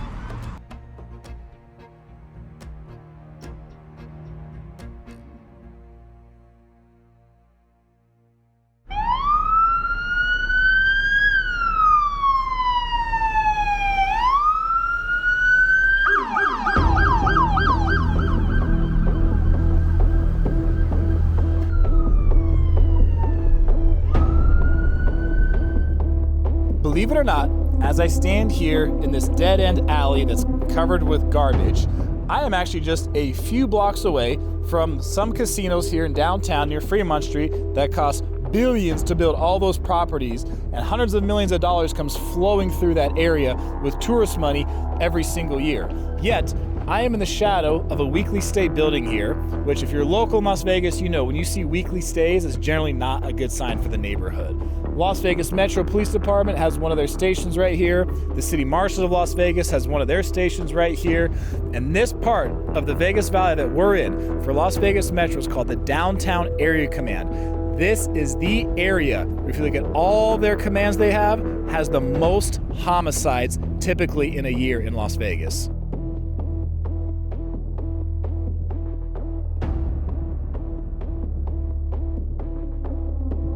You guys can probably see here, I am truly just a few blocks north from Fremont Street. I am on Las Vegas Boulevard. This is still Las Vegas Boulevard at the intersection of Bonanza. So there are a few bright spots in the area here. Some of these you guys have seen in one of my videos before. One of them, this taco truck right here, Taqueria Casa del Sabor. I featured this place in a video once before. Also, just up the road, up Las Vegas Boulevard here, you will see the Neon Museum. Just past that, you can actually see the stadium where the Las Vegas Lights, the local soccer team, plays their home games. But you also look around, you obviously see a strong police presence. You look at these weekly stays here, and you'll see added security and surveillance cameras on them, oftentimes with red and blue flashing lights, like you would normally see, like, you know, police surveillance cameras or police sirens would have those colors. You see those kinds of things, you know the area you're in is probably not a very good one. Standing on this pedestrian bridge here at the Cashman Center, you guys can get a good look of where I was just at Las Vegas Boulevard and Bonanza, and you guys can definitely see downtown. You can see some of the hotels. You can even see the north end of the strip that way. So we're halfway between Bonanza and the part of the Las Vegas Valley that generally has the highest concentration of homicides, about a block up the road right here, and that's where we're going.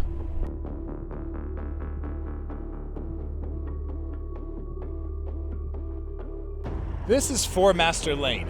We are still on, believe it or not, Las Vegas Boulevard. If you take this street and just keep heading south, you will go all the way down the world famous strip that millions of people come to visit every year. But this part of Las Vegas Boulevard, where Four Master Lane is, for years has been known as being the worst part of the Vegas Valley. Now, as you can see, this road is closed. This used to go all the way through. You used to be able to drive right through here, but they closed this off, and there have been some very good changes over here, particularly since COVID. You can see the new construction going on, new buildings being put here. This has been to try to help improve the area. Part of the reason there's a huge homeless population here, and this is where the biggest concentration of homeless people is in Las Vegas, is because there's numerous charities. Catholic Charities is here. There's other nonprofits here. The Fertitas have a community center here. Lots of the resources to help homeless people are down here. But given the environment, given the nature of this area, this is arguably the most dangerous spot in the entire Vegas Valley.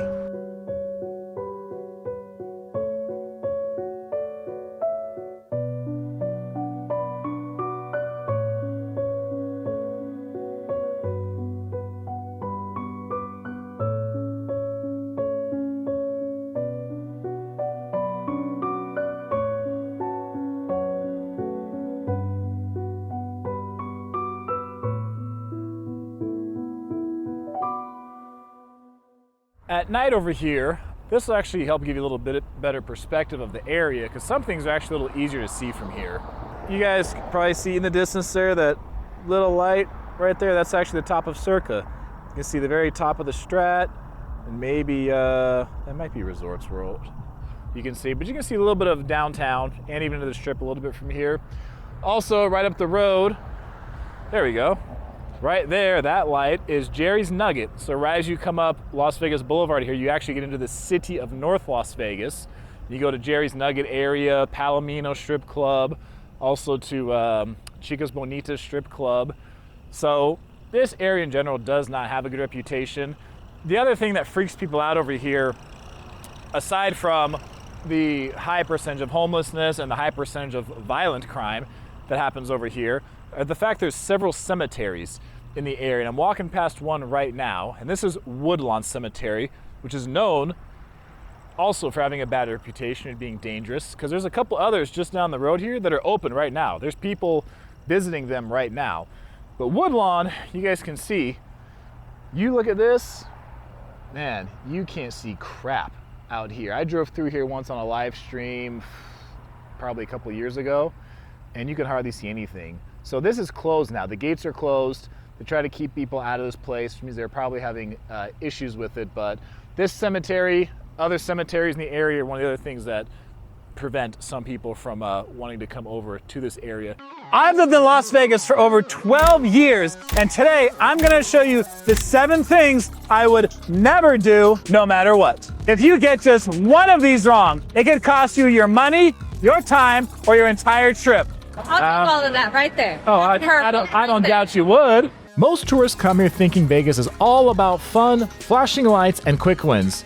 And sure, it is. But after more than a decade of living here, I've learned that there are certain traps and mistakes that locals don't make, but tourists fall for every single day.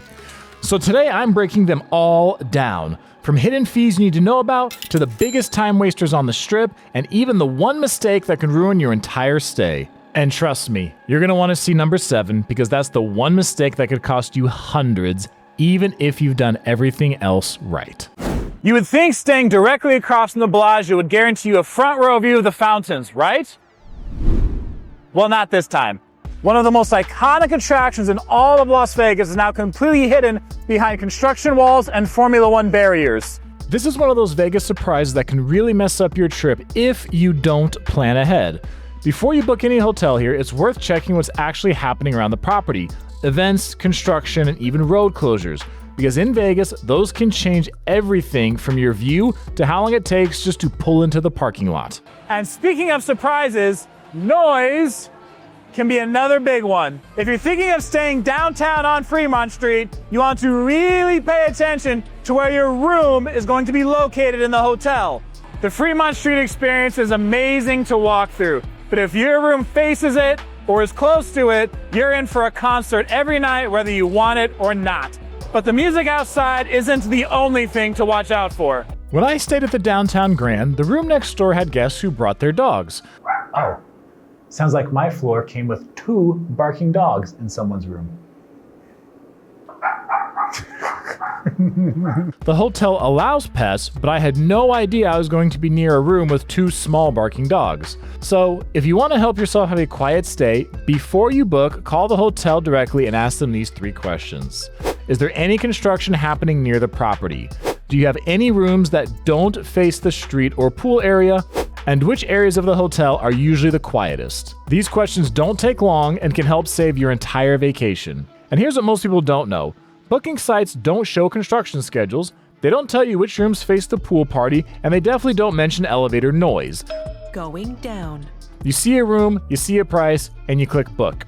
Then you show up and reality hits you. The good news is front desk staff can often switch you to quieter floors for free, especially if you're polite about it. Location changes everything in Vegas. 2 identical rooms can give you completely different experiences depending on where they are in the building. Don't let the booking site fool you into thinking they're all the same.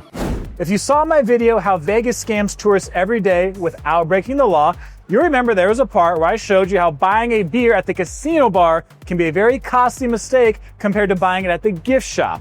At the casino bar, the beer cost me $18.41, but 30 feet away at the gift shop, it costs $12.41. That's still pretty damn pricey. So if you want to find a cheap beer at the center of the strip, follow me.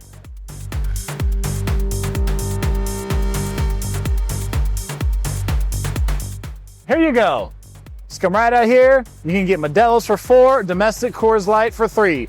Now these are about half the size of the beer cans you get at the casino bar, but those beer cans are also like 3, 4, 5 plus times the price versus what you're gonna be paying out here. Now, although you can get cheap beers over here at Ja Burritos, here's what you wanna do if you wanna be a Vegas pro. You find a store just like this. CVS, Walgreens, or Target are all here on the strip, or you can find a grocery store off the strip on your way to your hotel, and you can load up on food and drink there. That same Corona is just $3.99 inside of here. So you can buy 3 or 4 inside of here for what just 1 will cost you in the casino. So one thing you never want to do in Las Vegas is if you're taking a picture with one of the street performers, you don't let them dictate how much you tip them. Keyword being tip, because they legally cannot quote a price for a photo. They can ask for a tip, but you are free to give whatever amount you want. But be careful, because sometimes they try to play word games, maybe funny lines to get more money out of you. Watch and find out. How much for a photo with Iron Man? Afford, man. Just be nice. Whatever I can afford? Yeah. I just want the photo with him. Absolutely.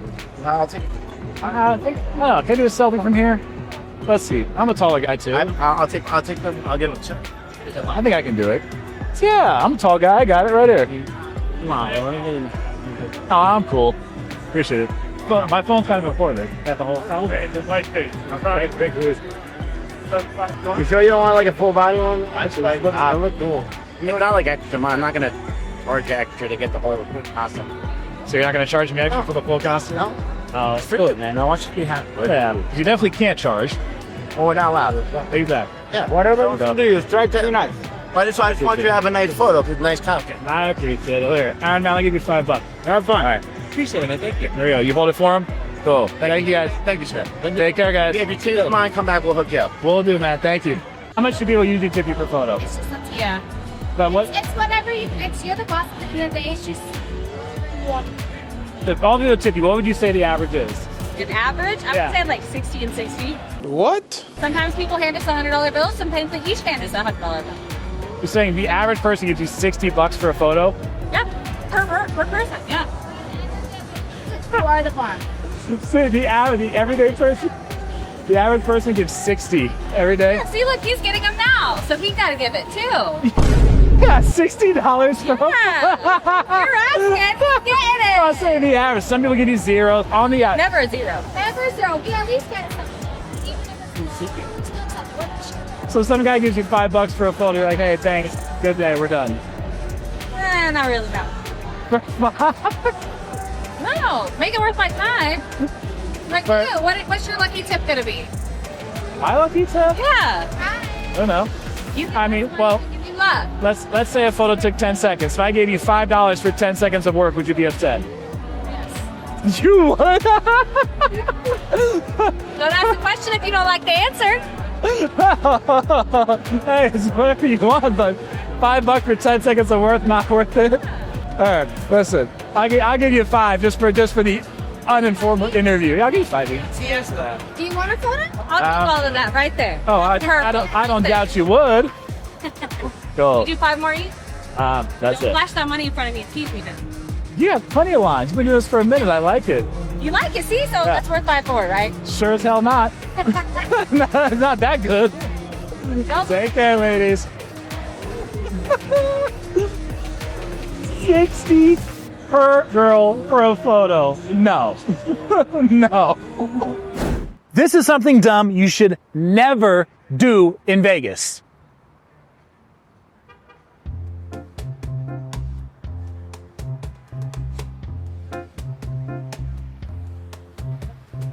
Hello. What's up? Look at this. My feet are plenty black now on the bottom. The rain definitely made it even worse. I only walked around for about 30 seconds. But believe it or not, some people actually do walk up and down the strip and in the casinos barefoot. Millions of people walk the strip every year. They spill beer, drop food, leave cigarette ash, and God knows what else.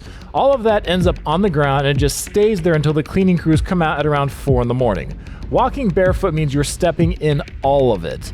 And it's just not the sidewalk. Casino floors are also bad. People smoke, people spill drinks, people drop chips and food. You don't always see it because of the carpet designs, but trust me, it's there. Plus, there can be actual health risks from stepping on broken glass from dropped bottles. And if you step on something sharp and cut your foot, you could be dealing with an infection risk from whatever bacteria is living in that nasty floor residue. One night when I was working in the club years ago, someone dropped their drink and the glass broke. The porter cleaned the area as best he could, but the club is dark, lights are flashing, and loud music is playing, so it's pretty tough to get every single small piece of glass. Well, lo and behold, later in the evening, we had one customer who ended up cutting her foot because she stepped on a small piece of glass while she was walking around barefoot, which we told her not to do, and her friends were trying to dig it out right there on the floor at their table. Vegas casinos can be a ton of fun until you accidentally make the kind of mistake that makes every dealer and player roll their eyes. What really separates casual visitors from people who know what they're doing is how you play. Here are a few of the unspoken rules on the casino floor. Tipping is a strong part of Vegas culture, and that includes table dealers. Unfortunately, there's no shortage of people who get it wrong. Here's how it actually works. When you're playing, place a small bet for the dealer every so often, especially if you're ahead. You don't have to tip every single time you bet, but people often tip when they're winning or when they're done playing. Truth is, dealers remember players who tip and will often give better service. They're more likely at the craps table to remember your betting patterns and remind you if you forgot to place your usual bet. They might even give you advice if you're making a mistake or let you know there's a bet you could make with better odds. One stupid thing that won't help you in Vegas casinos is thinking that luck actually plays a role in how much you win. You've probably seen it before. Someone at the craps table waving their hands, blowing on the dice, doing some weird shoulder dislocating pre-roll ritual like they're summoning good luck. Well, I'm very happy to break it to you, but none of that crap is going to make a difference in helping you win. Once those dice leave your hand, physics takes over. Same goes for roulette. 10 reds in a row does not mean black is due. That's called the gambler's fallacy. Every spin is completely independent. The wheel has no memory, and it does not create patterns or magic streaks. Casinos put electronic display boards up because they know tourists will see patterns that don't exist and make bad bets because of it. Don't fall for it. And while we're destroying this, stop blaming other players at the blackjack table. The idea that someone took your card is just wrong. Over hundreds of hands, their decisions can help you just as much as they hurt you. The casino always has the advantage in the long run, so don't waste energy being superstitious. This one ruins Vegas casino trips more than anything else. It starts small. You're down $200, then $400, then $600. And your brain starts doing this thing where it convinces you that one good win will fix everything. This is called chasing losses, and it's the biggest psychological trap Vegas has to hook you. The longer you play, the more likely you are to lose, because every single game is designed with the house advantage built in. It's math, it's not bad luck. If you find yourself reaching for your wallet to win it back, that's your cue to walk away. And whatever you do, don't go near the casino ATM. Those $11.99 withdrawal fees and cash advance fees only add to the pain. This one catches thousands of tourists off guard every single day here in Las Vegas, and most of them don't even know it. And if they do find out, it's usually too late. If you saw my video, How Vegas Scams Tourists Every Day Without Breaking the Law, you'll remember I showed that some restaurants charge a 4.9% CNF fee that they add onto your bill. This concession and franchise fee is on the menu, but you have to squint to find it at the very bottom. The really sneaky thing some restaurants are doing now is bringing a mobile electronic card reader instead of a printed receipt. They're digital here, huh? What was that? So they're digital here. Yeah, Restaurants like them because they're convenient and contactless. But another big reason restaurants love them is because customers can't see the itemized breakdown. So where's the... I got the receipt. Oh, thank you. Sorry. No worries. All you see is a total, you tap your card, and you walk away without ever knowing you got hit with an extra fee. So 75, CNF 60. What's the CNF? CNF, so we're not a part of the student rewards, so it's like a fee that they put on the bill because they charge us. But here's the thing. That fee adds zero value to your meal. It's not a service charge that goes to the server. It goes into the restaurant's pockets, and they count on tourists not noticing or not caring enough to ask about it. The CNF fee may not seem like a lot, but if you end up eating at several strip restaurants that charge the fee, that money definitely adds up over time, and it's money you could have used to have fun. So here's what you do. Before paying, ask to see an itemized printed receipt. If you see a CNF fee, politely ask the server or manager if they can remove it. They remove it? Yeah, I can get it. Okay, cool. Thank you. Give me 1 second. I'll do that for you, and I'll be right back, okay? Thank you. There's a good chance they will waive it immediately because they know it's a ripoff. Fortunately, every time I've heard of someone asking to have it removed, they have been successful. When it comes to visiting Las Vegas, there's an unfortunate amount of tourists who choose to spend all of their time right here on the Strip. They book strip hotels, they eat at strip restaurants, they gamble at strip casinos, and when they think of Las Vegas, this is all they think of. But here's what locals know that many visitors don't realize until it's too late. Much of the Strip is designed for maximum tourist extraction. So many of the costs of being on the Strip are jacked up much higher than off-Strip. And what most locals call the real Vegas is closer than you think. Like a block away. Take Ellis Island, for example, which sits 1 block off the Strip near Flamingo. They have $5 blackjack that pays 3 to 2 and $5 craps. Right around the corner is Tuscany, which also has $5 blackjack that pays 3 to 2. So does nearby Palms and Jerry's Nugget in North Las Vegas.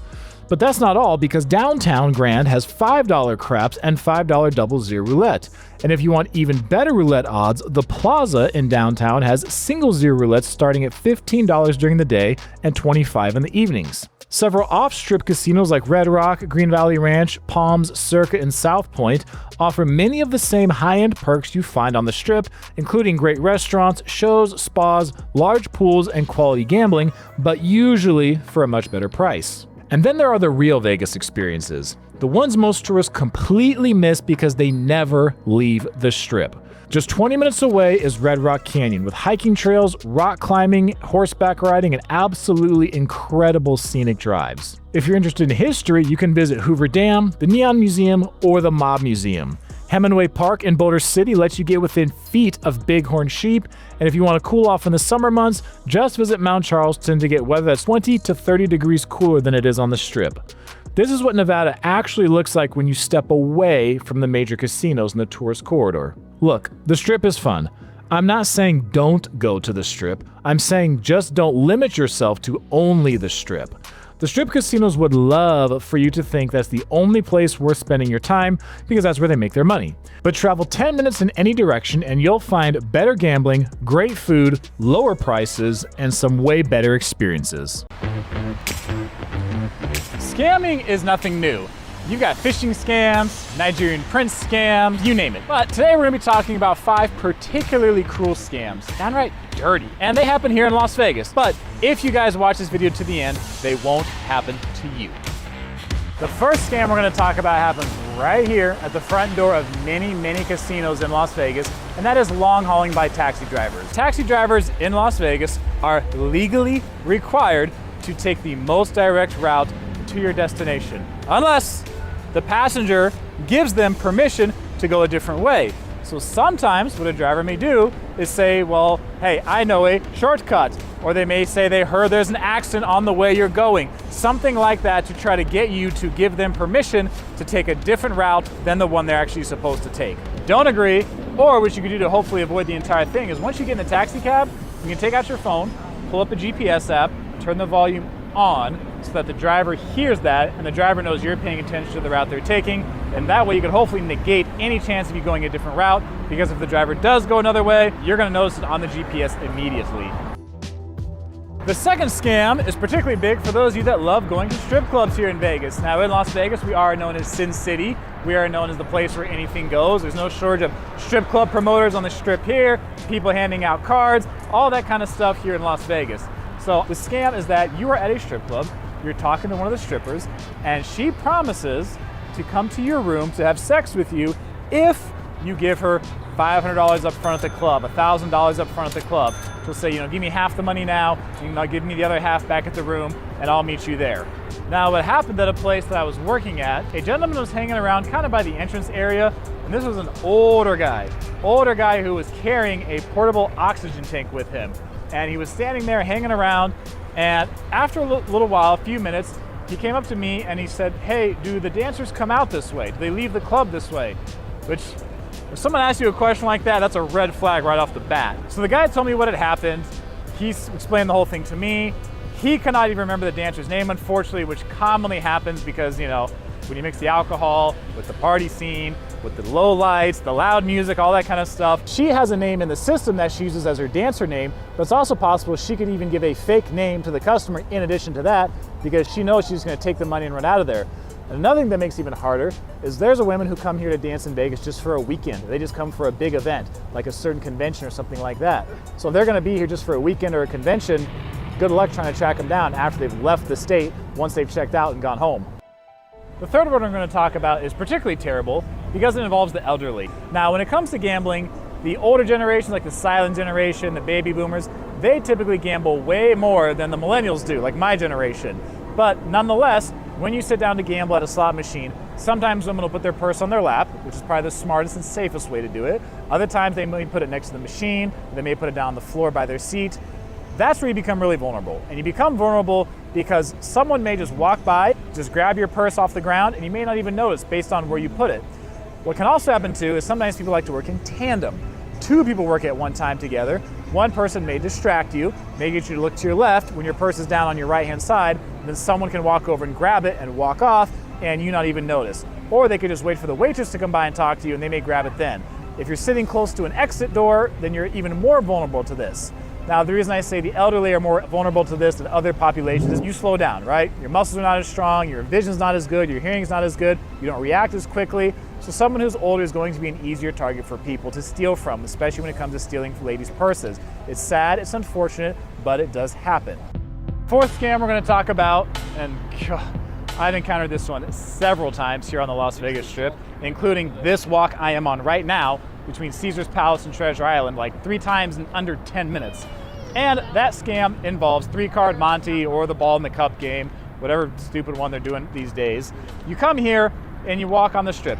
These are commonly going to be held on the sidewalk like this, or they're going to be on the pedestrian bridges. That's probably a favorite spot of them, even more than the sidewalk is the pedestrian bridge. The way the scammers lure you in is by working in a group. Now, these groups I've seen from being anywhere from 4 people to up to about 12 people big. What they do is they try to create an environment where people are around the table, they're around the game, they're acting excited, they're acting engaged and all enthusiastic. Someone will be playing who's in on the game, and they're going to quote unquote win money.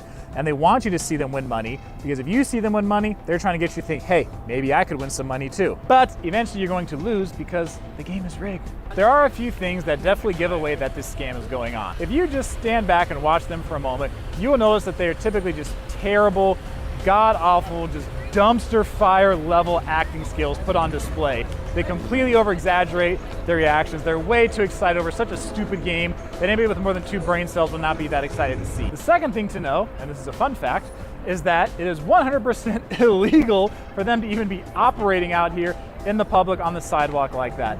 These massive casinos here in Las Vegas on the Strip that cost billions of dollars to build must have a license for gaming. Video poker bars must have a license for gaming. If you're going to be holding any kind of gambling, you must have a license for it. So there's no way some Joe Blow here on the sidewalk is running any sort of legitimate gambling operation.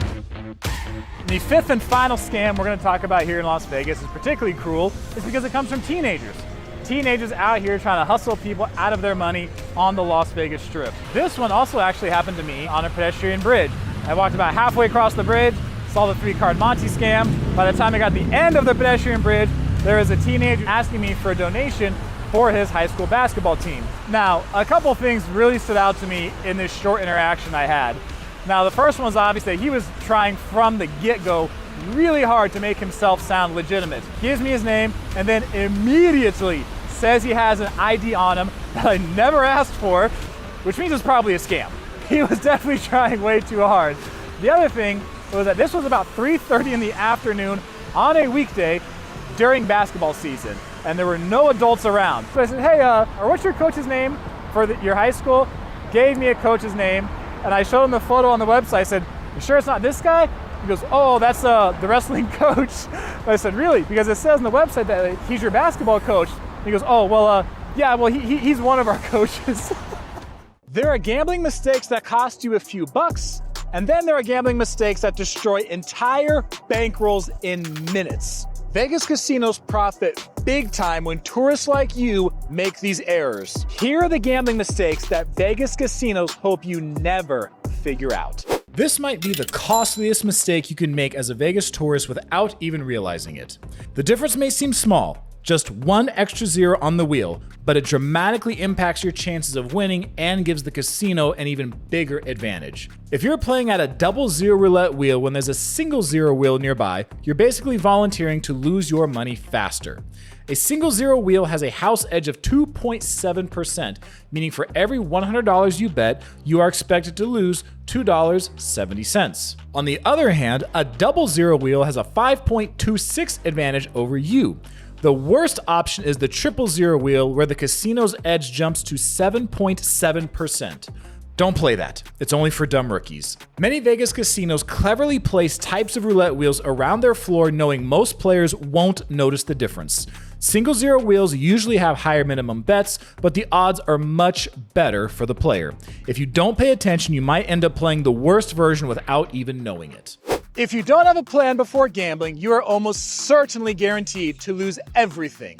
It might seem odd to stop playing while you're ahead, but that is what separates the smart players from those who give all their winnings back to the casino. Time and time again, players turn small wins into devastating losses because they simply don't know when to walk away.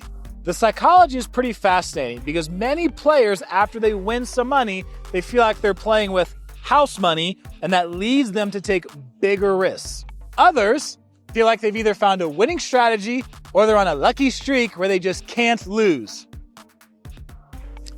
Guys, the casinos literally bank on you thinking this way. Some players like to use the win a meal system, where when they get ahead a certain amount, enough to cover the cost of a meal, they take that money, put it in a separate pocket, and they just continue to play with the rest of the money that they originally budgeted. The reason they do this is because that way they guarantee themselves at least one positive outcome for the day, no matter what happens. So even if they lose all the money they were originally going to be gambling with, they have the money set aside they won, and they're going to at least get a dinner for the night. Without discipline, the longer you play, the more the house edge takes your winnings until you lose it all. When your gambling money runs out faster than you expect, there's always that tempting machine in the corner of the casino that promises instant relief from your financial pressure and a chance to get back into the action. But that's more like sinking into financial quicksand. Taking a cash advance on your credit card to continue gambling is one of the most expensive mistakes you can make in a casino. These transactions typically come with instant fees, often 3 to 5% of the amount withdrawn, plus interest rates can exceed 25%. And unlike regular credit card purchases, that interest starts piling up right away with no grace period. To put this in perspective, if you take a $1,000 cash advance with a 25% interest rate and a 5% fee, you immediately lose $50 before you've even placed a bet. Even if you win in the casino and pay back the advance in a month, the interest and fees have eaten away at your winnings. And let's be honest, if you're desperate enough to take a cash advance, winning isn't the most likely outcome. Unfortunately, there's no shortage of people in Vegas who take out multiple cash advances in one night, and each time they're convinced their next try at gambling will turn things around, but it rarely does. Look, instead of digging yourself deeper into debt, recognize when it's time to stop. Set aside how much money you're willing to lose before you start gambling and stick to it. When that money's gone, your gambling session is over. No exceptions. And remember, the ATM isn't offering you a chance to win, it's offering you a very expensive loan that you'll be paying for long after your Vegas trip is just a memory. The quickest way you can ruin your Vegas vacation is to blow through your entire gambling budget in the first hour.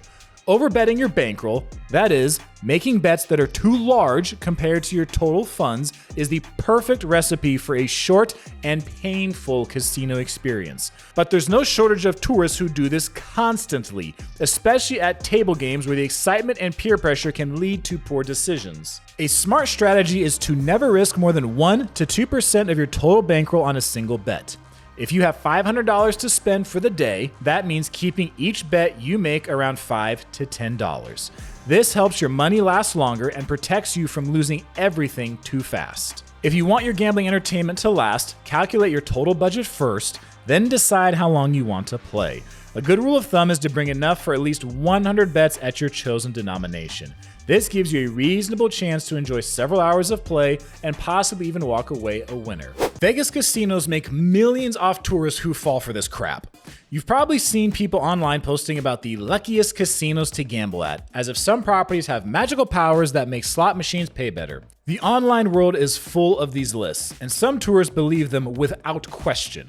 But the truth is that the math doesn't care which casino you're in.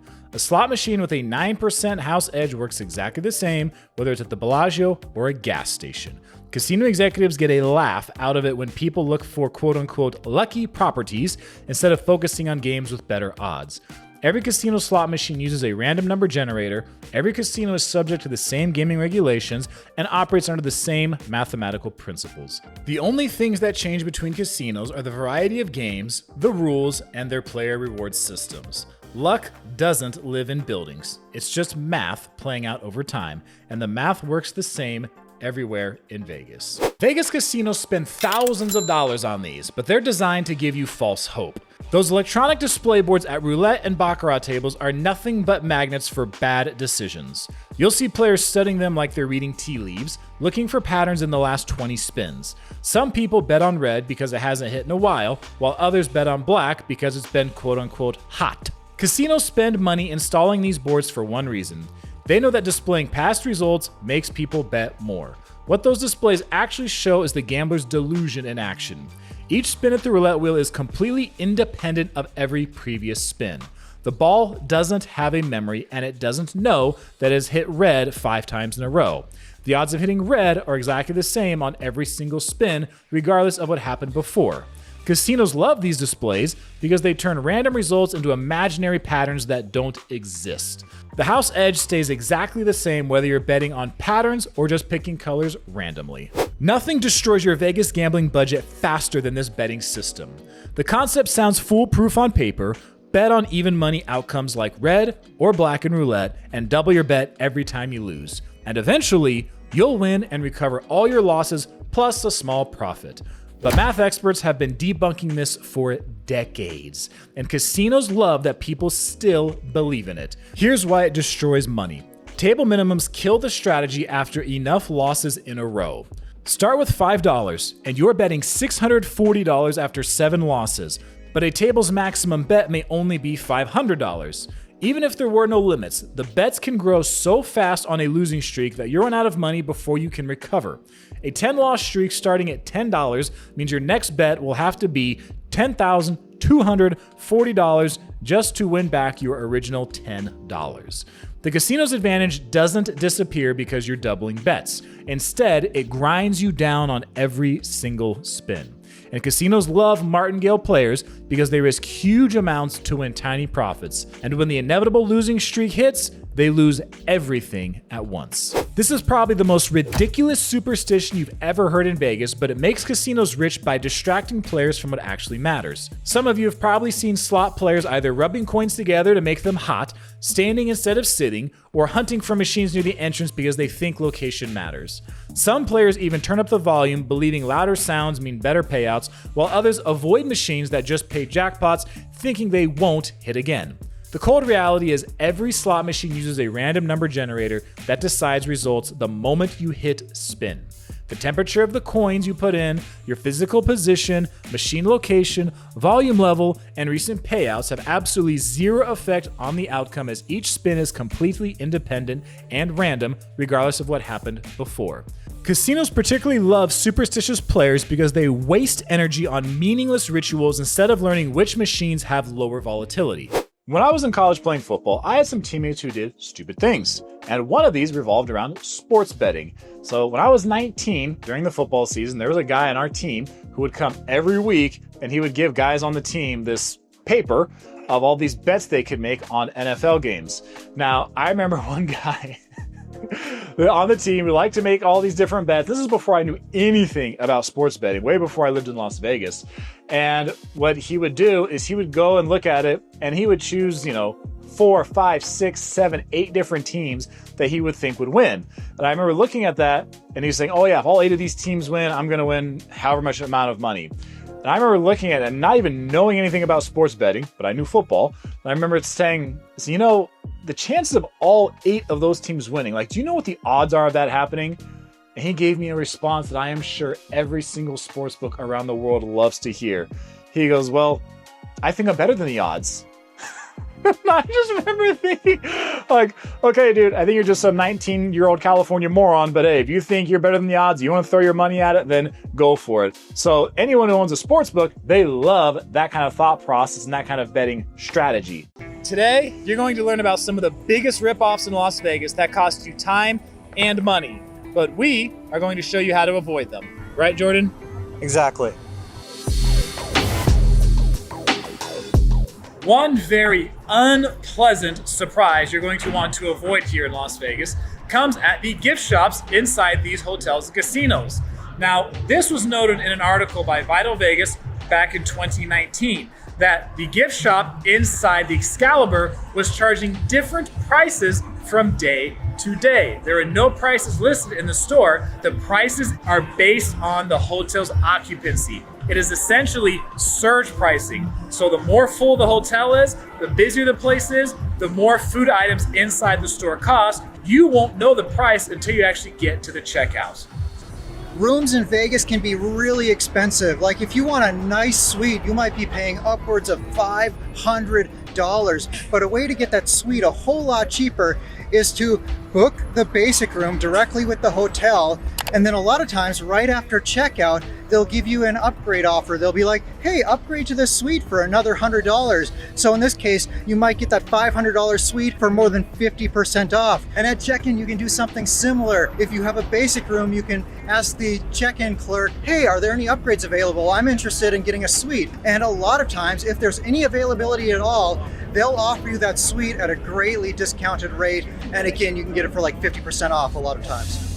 When you are walking the Las Vegas Strip, one of the biggest ripoffs you need to look out for comes from the showgirls or just the street performers in general who may try to charge you what seems like an absurd amount of money for a photo. Now, this comes often in the form of 2 different ways. One of them is they tell you up front what they're going to charge for the photo, which they cannot do. The other way is that they take the photo with you and afterwards they say, hey, give me 20 bucks, 50 bucks, $100 for that photo. No, if you want to, you can. But remember, it is legally considered a tip, so they cannot actually charge you a set amount. You give what you feel is comfortable. What I think is one of the biggest ripoffs in Las Vegas are drink prices. If you're going out to a club or out to the pool, you could easily be paying $30 or $40 for a drink. But if you drink at a hotel bar, well then maybe you're paying $10 to $15. Although that's still pretty expensive, and $10 to $15 a drink really adds up. So I actually recommend drinking while gambling at low limits, because if you're gambling in Vegas, you drink for free and you can be playing relatively slow at low limits and not spending a lot of money and getting tons of free drinks while you're at it. If you're inside your hotel room here in Las Vegas and you get hungry, you get thirsty, you want a little snack, one thing that you absolutely want to avoid is using the food and drinks in the mini bar. That is one place where those prices are going to be absurd compared to what you would pay if you just went down the elevator, walked out the door, went to a CVS or a Walgreens here on the Strip and bought some snacks and food there on your own. Every one of these Strip hotels has a restaurant that's typically called a cafe of some kind, but it is a full service restaurant that makes breakfast food that you could find anywhere. However, I recommend you skip that cafe and go to any other breakfast restaurant in the hotel. For example, on this trip, I ate at the Pyramid Cafe at Luxor, and I paid over $20 for a basic plate of eggs and bacon. and I ordered my eggs poached and they came out rock hard. It was just terrible, and this is pretty typical of these cafes. So just go somewhere else. Like seriously, even Denny's would be better. One thing that has come to Las Vegas in recent years is being charged to park. Many of you I know are frustrated with this because forever parking was free in Las Vegas, but at certain places you can avoid this, like at MGM or Caesars if you have a certain level status. Also, if you're a military member, you can get parking for free at all of those properties. Also, there's still a fair amount of free parking available here on the Strip that you can find, as well as cheap parking options available as well. And as for military, in order to get free parking, you do have to take your military ID to the rewards desk, and they'll give you entry-level status, which qualifies you for free parking. And a lot of people will suggest that you get the M-Life credit card to get free parking because that gets you automatic entry-level status.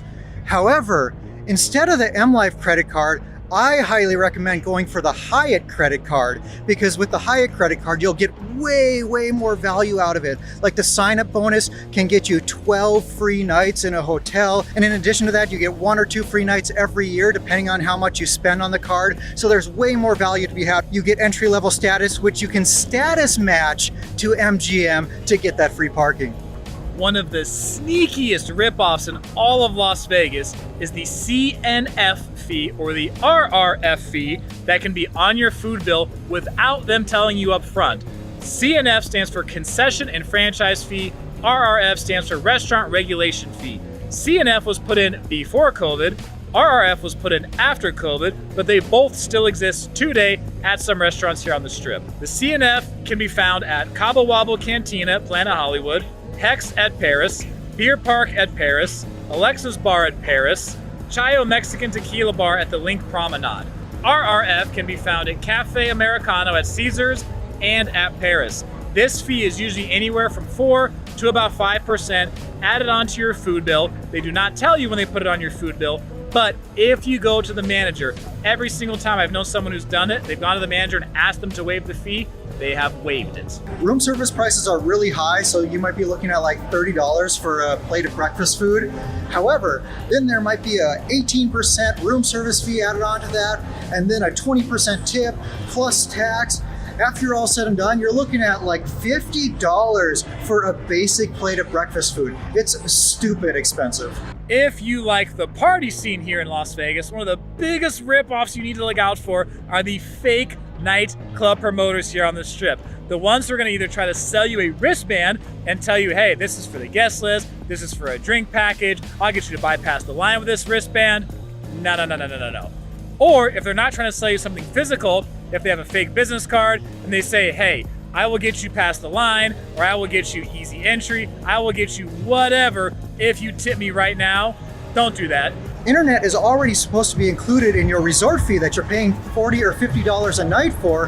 However, at every hotel, they have a limit of 2 devices or 4 devices that you can connect per 24-hour period. And this is really easy to exceed. Like, let's say you have 3 people in the room, everyone has a phone and a computer. Well, that's 6 devices right there. And every device that you go above the limit, you're going to be charged like $10 or $20 per device per day. So those fees really add up. And you might think, well, I'm just not going to connect my phone because I can use my phone's data, no problem. Well, there are certain hotels on the Strip, like Wynn and Encore, for example, that I'm pretty sure use signal blockers because everybody gets terrible reception in there. I'm talking like 1 bar if you're lucky. So they force you to connect to the Wi-Fi and pay those ridiculous Wi-Fi fees. When it comes to dispensaries here in Las Vegas, whether by complete deception or a legitimate misunderstanding, there is a spot that's more towards the center of the Strip that people oftentimes think is a dispensary. But just understand that from Mandalay Bay all the way up here to Sahara, there are no dispensaries on this street that people commonly refer to as the Strip. So if you're gonna go to a location at the center Strip, what you're actually going to be getting are CBD products. It is not a fully licensed dispensary. Something that's a cool experience but totally not worth the money is the gondola ride at Venetian. This thing is $39 a person, plus tax, plus tip, However, if you want a private ride, you have to pay for 4 people. So let's say you want a romantic ride as a couple, well then you're going to be paying about $200 after tax and tip, and that doesn't even include the photo package. If you want a photo package, that's another $30 or more. For strip club packages here in Las Vegas, if you go ahead and choose to buy a package through a third-party company, very frequently that package you bought is actually going to be more expensive from the third party than if you had just booked through the club directly. Because if you book through the club directly, they can offer you the best price on bottle service or a drink deal or anything like that. If you go through a third party, then the club has to be able to pay the third party company for the package they sold, but the club also has to have enough room in there for them to make money as well. So if you want to go to a strip club in Las Vegas, you want to do bottle service or get some kind of drink package, the best thing you can usually do is call the club directly, book your ride with them, book your package with them to get the best deal.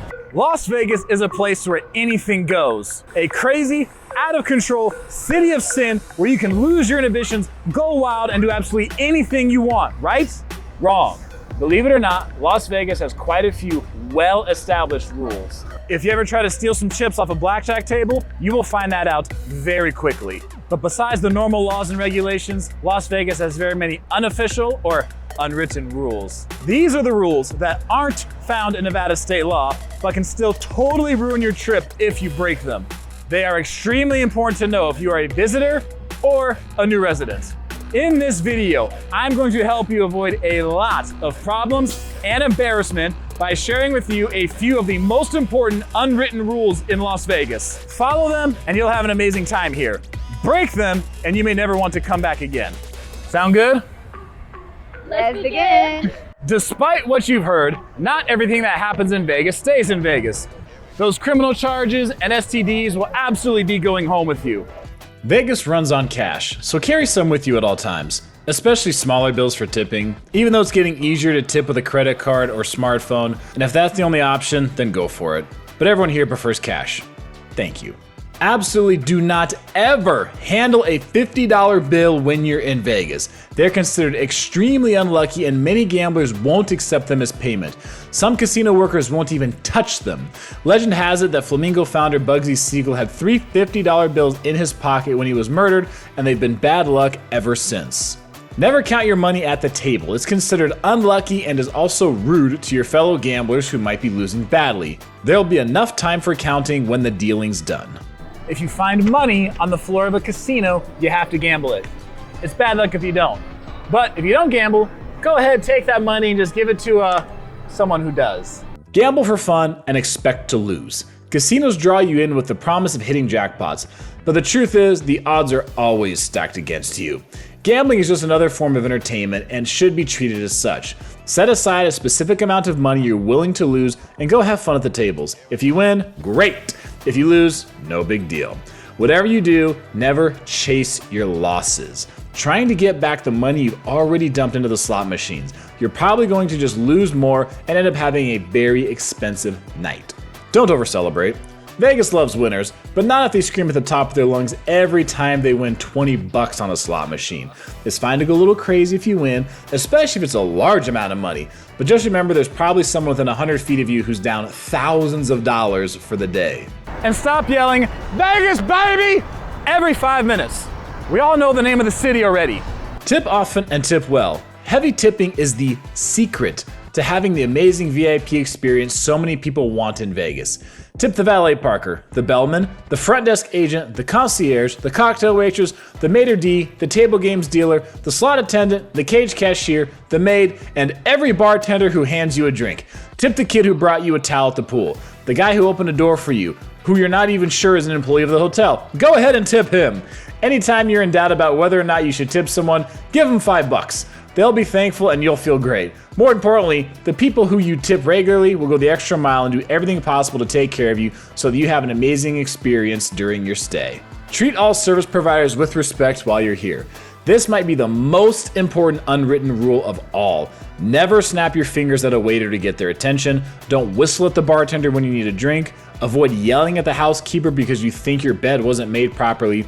Not only will you get worse service over the course of your stay, but you'll develop a reputation you don't want to have. One that might affect your next visit. Resort employees talk, and they remember the assholes who treated them poorly. In Vegas, it's not so much what you know, but who you know. Having the right contacts can open doors for you, get you reservations at popular restaurants, hook you up with impossible to buy show tickets, and get you on the guest list at the hottest clubs and parties, among other things. This is yet another good reason to treat everyone well and tip heavy. Oh yeah, and stay out of the fountains. No, don't go swimming. Don't go swimming, bro. Hey, don't swim in there. Hey, get down from there. Stop trying to go swimming. Don't yell at your casino dealer even if you've lost a lot of money and even if you think they've made a mistake. Your bad luck is not the dealer's fault. If you think there was a misdeal or some other error, stay calm and talk to the floor person or pit boss. Mistakes can be fixed. You getting trespassed, aka 86 for life from an entire resort, is more difficult to fix. Don't stand right behind someone looking over their shoulder when they are gambling if you don't know them. This is a common mistake made by casino newbies, and it's very annoying. It makes players feel uncomfortable and might cause them to get up and leave, which pisses off the dealers and casino managers. In most cases, it's fine to watch, but keep your distance. Don't mess up the flow. Experienced gamblers hate when someone sits down at their table and starts messing things up cards-wise, due to bad decisions. This is mainly true for blackjack players because of how the game is played. They will go crazy if you take the dealer's bust card and cause them to lose a hand. Make the effort to learn basic strategy before trying to play at higher limit 21 tables. If you're new to gambling, stick to the low roller tables at older casinos, especially the ones on Fremont Street. You'll find low minimum blackjack, roulette, and craps tables where you can learn the games without risking too much money and without pissing off more experienced gamblers around you. And remember that your dealer is always willing to help you make the right decisions, so don't be afraid to ask for help. High rollers are treated very differently. It may seem unfair, but in Las Vegas, certain people are treated far better than everyone else. That's mainly because those people bet hundreds of thousands or millions of dollars every time they visit the city. Casinos depend on this small group of elite gamblers for a surprisingly large portion of their profits. Most of the strip clubs near the strip are for tourists and are very expensive, and they're designed to get as much money out of your checking account as possible. If you go in understanding that, there's a good chance you can avoid being disappointed and possibly bankrupt by the end of your night. Don't respond to anyone wearing slacks and a button-down shirt asking you how long you're in town for. They're trying to sequester you away in a back room somewhere for many hours to try and sell you a timeshare property. It's a massive waste of valuable Vegas time. Don't be that guy who has a few drinks and then spends the rest of the night going around trying to start fights with people. Yes, you may be a badass in your hometown, but Vegas is literally filled with highly trained amateur and professional fighters.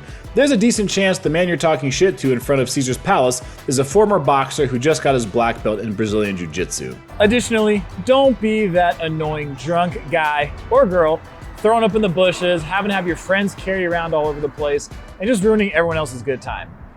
Everybody in Vegas hates that guy or gal. Never invite the attractive woman who approached you at a casino back to your hotel room. She's a prostitute and she's going to try to rob you. There's also a chance she's an undercover cop and going to arrest you. Yes, prostitution is legal in some parts of Nevada, but it's not legal in Clark County, and the local police love to bust people for it. Avoid your hotel room minibar at all times. Anything you eat or drink from it is going to cost you at least 10 times what you've paid elsewhere. Generally speaking, things get cheaper the farther away from the strip that you are. That's true for food, alcohol, hotel rooms, blackjack table minimums, sunscreen, lap dances, and much more. Stop trying to count cards. Your blackjack dealer, the pit boss, and at least 3 casino surveillance people know what you're doing, and you will be 86 from the property if you actually manage to win money. Many Vegas travelers are surprised the first time they find out that the majority of Las Vegas locals absolutely avoid the Strip.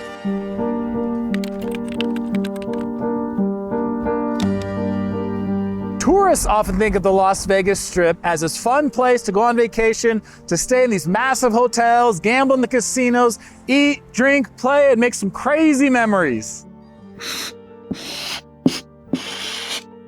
40 million people a year spend hundreds, if not thousands of dollars to come here and visit the Vegas Valley, enjoy the Strip, and everything that comes with it.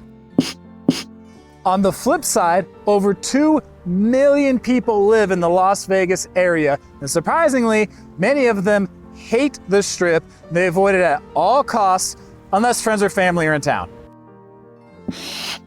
So why is it so common for Las Vegas locals to choose to stay away? Here are the things that Las Vegas locals hate about the Strip. Locals, tell me what I got wrong about this list. Tourists, pay attention, because these are the people who make your Vegas vacation possible. Number 7. Locals hate paying to park on the Strip. There used to be plenty of great free parking options throughout the Strip because no one casino ever charged people to self-park or valet. But now free parking has become much more rare to find. MGM properties were the first ones to begin charging for parking, followed by Caesars properties. Wynn, Venetian, and even the Strat have jumped on board with charging for parking now. All properties except Planet Hollywood allow locals to park for up to 3 hours for free, and some do allow locals to park for free 24 hours a day. But with so many places off-strip that have free parking, it's tough for many locals to justify paying to park for entertainment on the Strip when they have so many other options. So if a local wants to park at a resort for dinner and a little gambling, it's likely to come with a $15 to $20 plus parking fee that would have been free several years ago. That's why Las Vegas locals are increasingly choosing to visit off-strip properties like South Point, Red Rock, and Palms, where you'll have a shorter drive and free parking. It's possible that hate is a strong word on this one, but the list gets worse as we go. And it also reminds me, I was talking to a valet working at an off-strip property one day, and he told me he hadn't been to the Strip in over 10 years. In 10 years, he hadn't traveled 3 miles to see what others travel thousands of miles for. That's what it's like for many Vegas locals. I'm not saying it was because of the parking expense alone, but it all adds up, as you're about to see. Number 6, the high food and drink prices. Although the Strip is known for having some incredible food and drink options, they usually come with a hefty price tag. Even with the Strip's reputation for having many high-end restaurants, there are plenty of other options off-Strip as well. On Fremont Street in downtown, you have Oscar's Steakhouse at the Plaza and Hugo's Cellar at the Four Queens, just to name a few. Some of the most popular nightlife spots in the world can be found on the Strip, but there's no shortage of other clubs, bars, and lounges to choose from as well. Sometimes locals will hit the major nightclubs on the Strip when they have industry night during the week because locals don't have to pay the cover charge. However, outside of that, most will rarely, if at all, go to the mega clubs on the Strip. Many also prefer the smaller venues that have a more intimate feel instead of being in a giant sea of bodies because a certain famous DJ is spinning. Number 5, Vegas locals absolutely hate Strip traffic. It was one of the first things I noticed early on living here, and it sucked so bad that I made a video about it in the first 6 months of this channel being created back in 2014. I did it one time when I first moved out here. I took the Strip to get to work, so I thought it'd be a fun thing to do, and never again. I even timed the light rotation once at the intersection of Las Vegas Boulevard and Flamingo, and if you didn't make the green light on the rotation, it was a full 2-minute wait for it to turn green again. Strip traffic was bad over a decade ago, but with so much growth taking place on and around the Strip, it's even more noticeable, which definitely keeps the locals away. The traffic issue becomes even more noticeable when there are certain events that shut down some or all of the Strip for one day or even several days at a time. If you're a tourist on foot staying in your corner of the Strip, the traffic doesn't really matter to you that much. For a local, the traffic can be enough to talk them out of the whole thing, or if not, it can eat an hour or two out of the experience. Number 4, seemingly never-ending construction. The aggravation that locals feel with the Strip's traffic is only compounded by the construction that comes with living in a place that is known for always changing. The Las Vegas Valley overall has grown a lot in the past decade, but with the Strip being at the heart of the tourist corridor, you can pretty much always count on multiple construction sites being active. Sometimes there's more construction taking place than others, but it's pretty constant. This doesn't just affect vehicle traffic, but also foot traffic when certain walkways are closed off and overall logistics of getting in and out of any Strip property. So for locals who have cars, it's far easier to get in and out of the off-Strip properties. Number 3, bad gambling options. The Las Vegas Strip has some of the worst odds and rules for gambling that you will find in the state of Nevada. Because the Strip has a constant flow of millions of tourists visiting every month, those casinos can afford to have higher minimums and games that give the house the biggest advantage because many tourists will still play. If we look back over the past 20 years of data, we can see that the Strip has the overall tightest slots anywhere in the state during that time. But fun fact, ever since 2020, downtown slots have overall been tighter every year. For locals, much of the gambling on the Strip doesn't make sense. Why play 3-2 blackjack with a $50 minimum at Park MGM when you can play for $10 or $15 minimum bet at Golden Gate? Why play Baccarat at Caesar's Palace with a $100 minimum bet when you can play it for $15 at El Cortez? Why play $25 double zero roulette at Bellagio when you can play it for $15 at Palms or $15 to $25 single zero roulette at the Plaza? Why play $15 to $25 craps at the Horseshoe when you can play $5 craps at Ellis Island right around the corner? Also, the gambling on the Strip is catered towards tourists who are only here for a few days and are willing to spend more than they normally would. The vast majority of locals cannot gamble in a day what a tourist may gamble over the weekend. So they look for places where they can gamble a smaller amount of money on a more regular basis than a tourist who will gamble a lot more over just a handful of days in Las Vegas. Number 2, it's too commercial. Las Vegas is a place that's known for reinventing itself, particularly on the Strip. It seems like there's always something new in the works, whether it's a hotel, casino, shopping center, restaurant, club, bar, lounge, show, or some other attraction. This constant innovation has helped keep tens of millions of tourists visiting for decades. However, this also means that much of the history of Las Vegas' early years is no longer around because it's regularly getting traded out for something newer, bigger, and better to bring in more tourists. Just like how tourists look at the Las Vegas Strip as a place to visit that is so drastically different from their day-to-day lives in their hometown, locals often have a similar viewpoint even though they may only live 15 minutes away. The local population is very aware of how different the Strip is from the rest of Southern Nevada. Yes, there are changes that happen off-Strip as well, but nowhere near as much or as consistently as you will find on the Strip. That's one reason why locals who do want to go to a casino overwhelmingly choose properties that are off-Strip. This is part of the reason why even when locals do staycations, they often choose properties that cater to locals like station casinos, downtown properties, or other properties near the Strip. Locals certainly will do staycations on the Strip as well, but certain casinos in the Vegas Valley cater more to the locals than others because they are a bigger portion of their business. Number 1, tax dollars. Even though there is no state income tax in Nevada, locals do pay sales tax and property taxes. Locals also have to pay fees for things that are common like car registration. However, in addition to that, they have to pay other fees that are more specific to the Las Vegas area, like fees for obtaining multiple different work cards just to be able to get hired for certain jobs in the hospitality industry. Whether it's called a tax or a fee, this is all public money that goes to the government, and sometimes major projects that come to the tourist corridor are given public money despite major opposition from the locals. Whether those tax dollars get prioritized for professional sports over public schools or other public projects, naturally some people are not going to like it. Those people are Las Vegas locals who'd rather tax dollars go directly to schools, parks, public safety, etc. Professional sports teams can benefit Las Vegas through economic growth and reinvestment, but that requires a long-term view and there are risks associated with that. Some Las Vegas locals hate that money is being used in the short term to bring in big-name companies and sports teams via tax breaks, public partnership, or tax subsidies when they'd rather that money be spent on the community here and now, immediately and directly. Ultimately, the locals do know that the Strip overall brings more good than it does bad. And it's a huge contributor to our state's economy. Regardless of any reasons that locals may have for trying to avoid the Strip all year long, we do recognize the role that it plays in our state and the benefits that come along with it. I am going to be talking about 8 ways that you are doing Las Vegas wrong if you do any of these things. So let's jump right into it.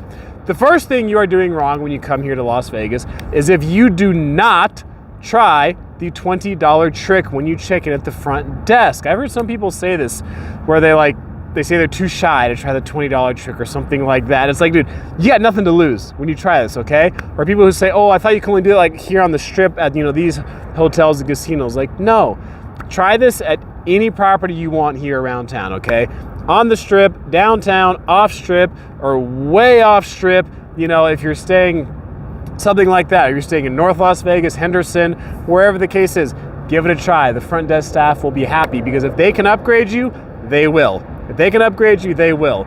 And if you give them the $20 and they can't do anything for you, you're gonna give that money back. Because remember, they're on camera at the front desk. All those people who work at the front desk are on camera. So it doesn't hurt to put the $20, is how you do it, in case you don't know, between your ID and your credit card when you check in. You put it right in between those, and you hand it to the person at the front. And if you don't know what to say, you can just say, hey, would you happen to have any upgrades? That's all you have to say. If you want to ask for something specific, like, a higher floor, a better view, a later checkout, for a suite, anything like that, you could wind up getting one or several of those things. Just depends on how busy Vegas is, how slow it is, or those kinds of things. So try the $20 trick.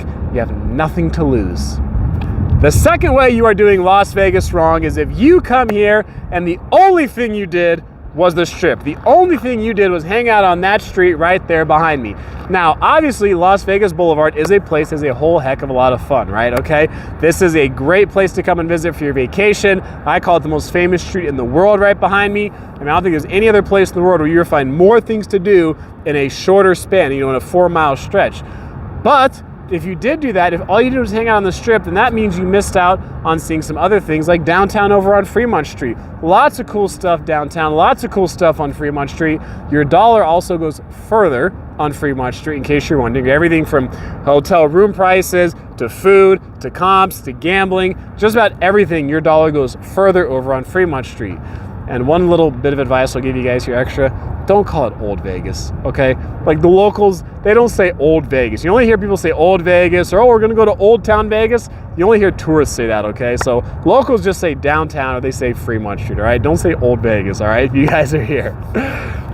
The third thing that you are doing Las Vegas wrong is that if you're only staying here on the strip, or even if you're only staying downtown, you miss some cool stuff that you can do off strip as far as outdoor activities. So of course, Vegas is well known, right, for the party scene, the nightlife, right? We have awesome restaurants, amazing suites, world-class shows, entertainment that you will not find anywhere else in the world. And you can enjoy all those beautiful man-made creations that we have here. However, Mother Nature really cannot be beat, okay? At the end of the day, Mother Nature is always gonna win when it comes down to just the impressiveness of just looking at something and being completely in awe.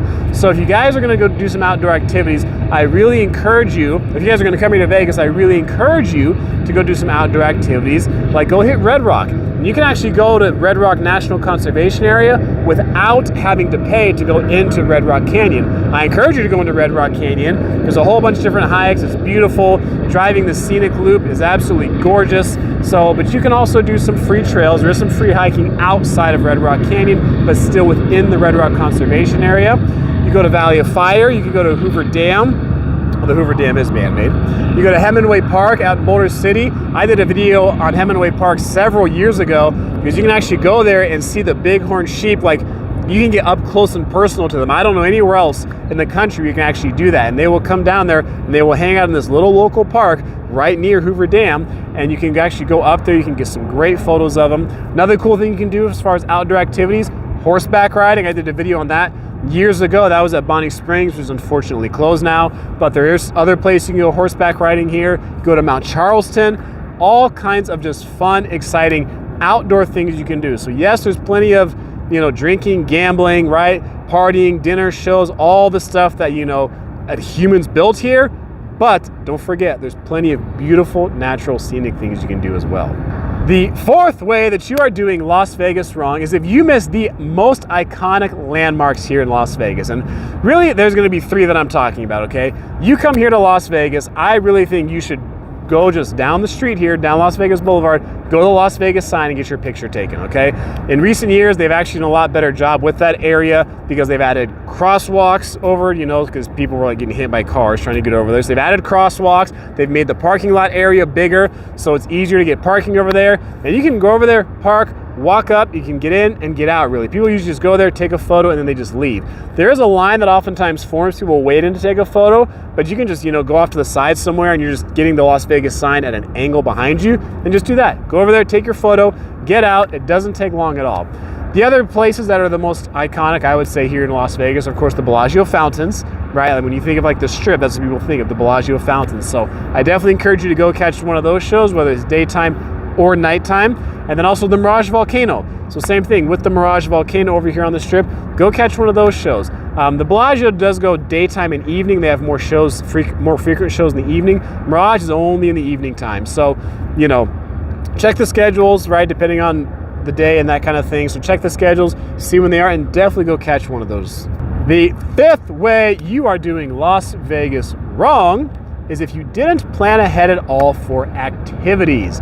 So what do I mean by this? Now, if there's a place that you could come and really just meander and just totally wander aimlessly and just look around at everything, that's it right there, okay? That is the street you can do. And I remember this years ago from driving Uber and Lyft. Sometimes I'd pick people up, you know, like, hey, how's your guys' trip been so far? What have you guys been doing? And they're like, just a lot of walking around, because you can walk through the casinos and just be in awe at some of the things you're gonna see, whether it's in the Bellagio or in the Venetian, the Wynn. I mean, there's plenty just to walk around and see for free.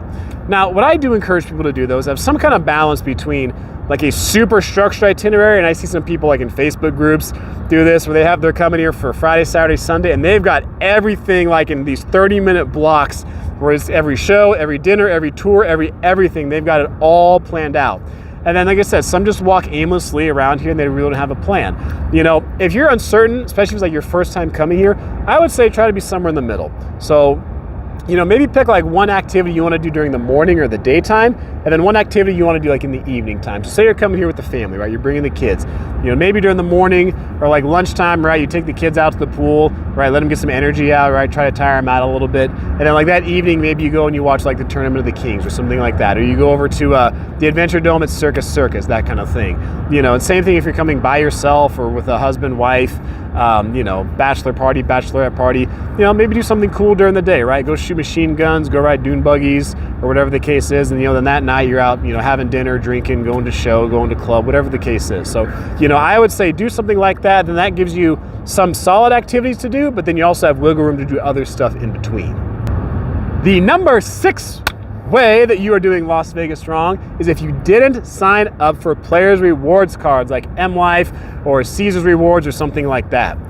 Even if you don't gamble a ton, you can actually still get discounts on things. So things like shopping, future hotel deals, free parking. So, you know, you don't necessarily have to gamble a whole lot to actually get some of those benefits. Now, if you do gamble a lot, obviously even better, right? You know, you're not gonna be paying resort fees, you're gonna be getting comped rooms, all that kind of stuff. So, you know, the more you gamble, obviously, you know, the better it's gonna be for you. But even if you're someone who doesn't gamble a ton, I would still encourage you to get those cards because, you know, at the very least, say you just got on the email list and you can get emails for when they have future deals coming up at the hotel that you can take advantage of just because you signed up for the card.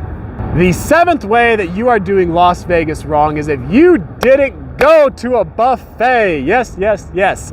Unless your diet routine or something like that is really structured and really strict, then, you know, I would recommend, hey, at least once give a buffet a try here in Las Vegas, okay? Whether you want to go on the Strip, something like, you know, Bacchanal, right? Or you want to go to the Wynn or something like that, hey, you can do that here on the Strip. If you want to go off the Strip, some of the more popular ones are actually M Resort and actually downtown over at Main Street Station. Those are some of the really popular ones off the Strip, but, you know, it's completely up to you. But if you're willing to spend a little more, then I would also, too, encourage you to try at least one of the steakhouses because we have so many 4, 4.5, and 5-star steakhouses. If you look on Yelp that have 4, 4.5, or, you know, even sometimes 5 stars overall, we have so many on the Strip, near the Strip, off the Strip, over by the convention center. I mean, there's so many options when it comes to great steakhouses. So I would say, hey, you know, have a great time at one of the buffets and hey, give a steakhouse a try here because we have so many options to choose from. It's kind of like, you know, people say, what's the best one? Well, it's kind of like, take your pick.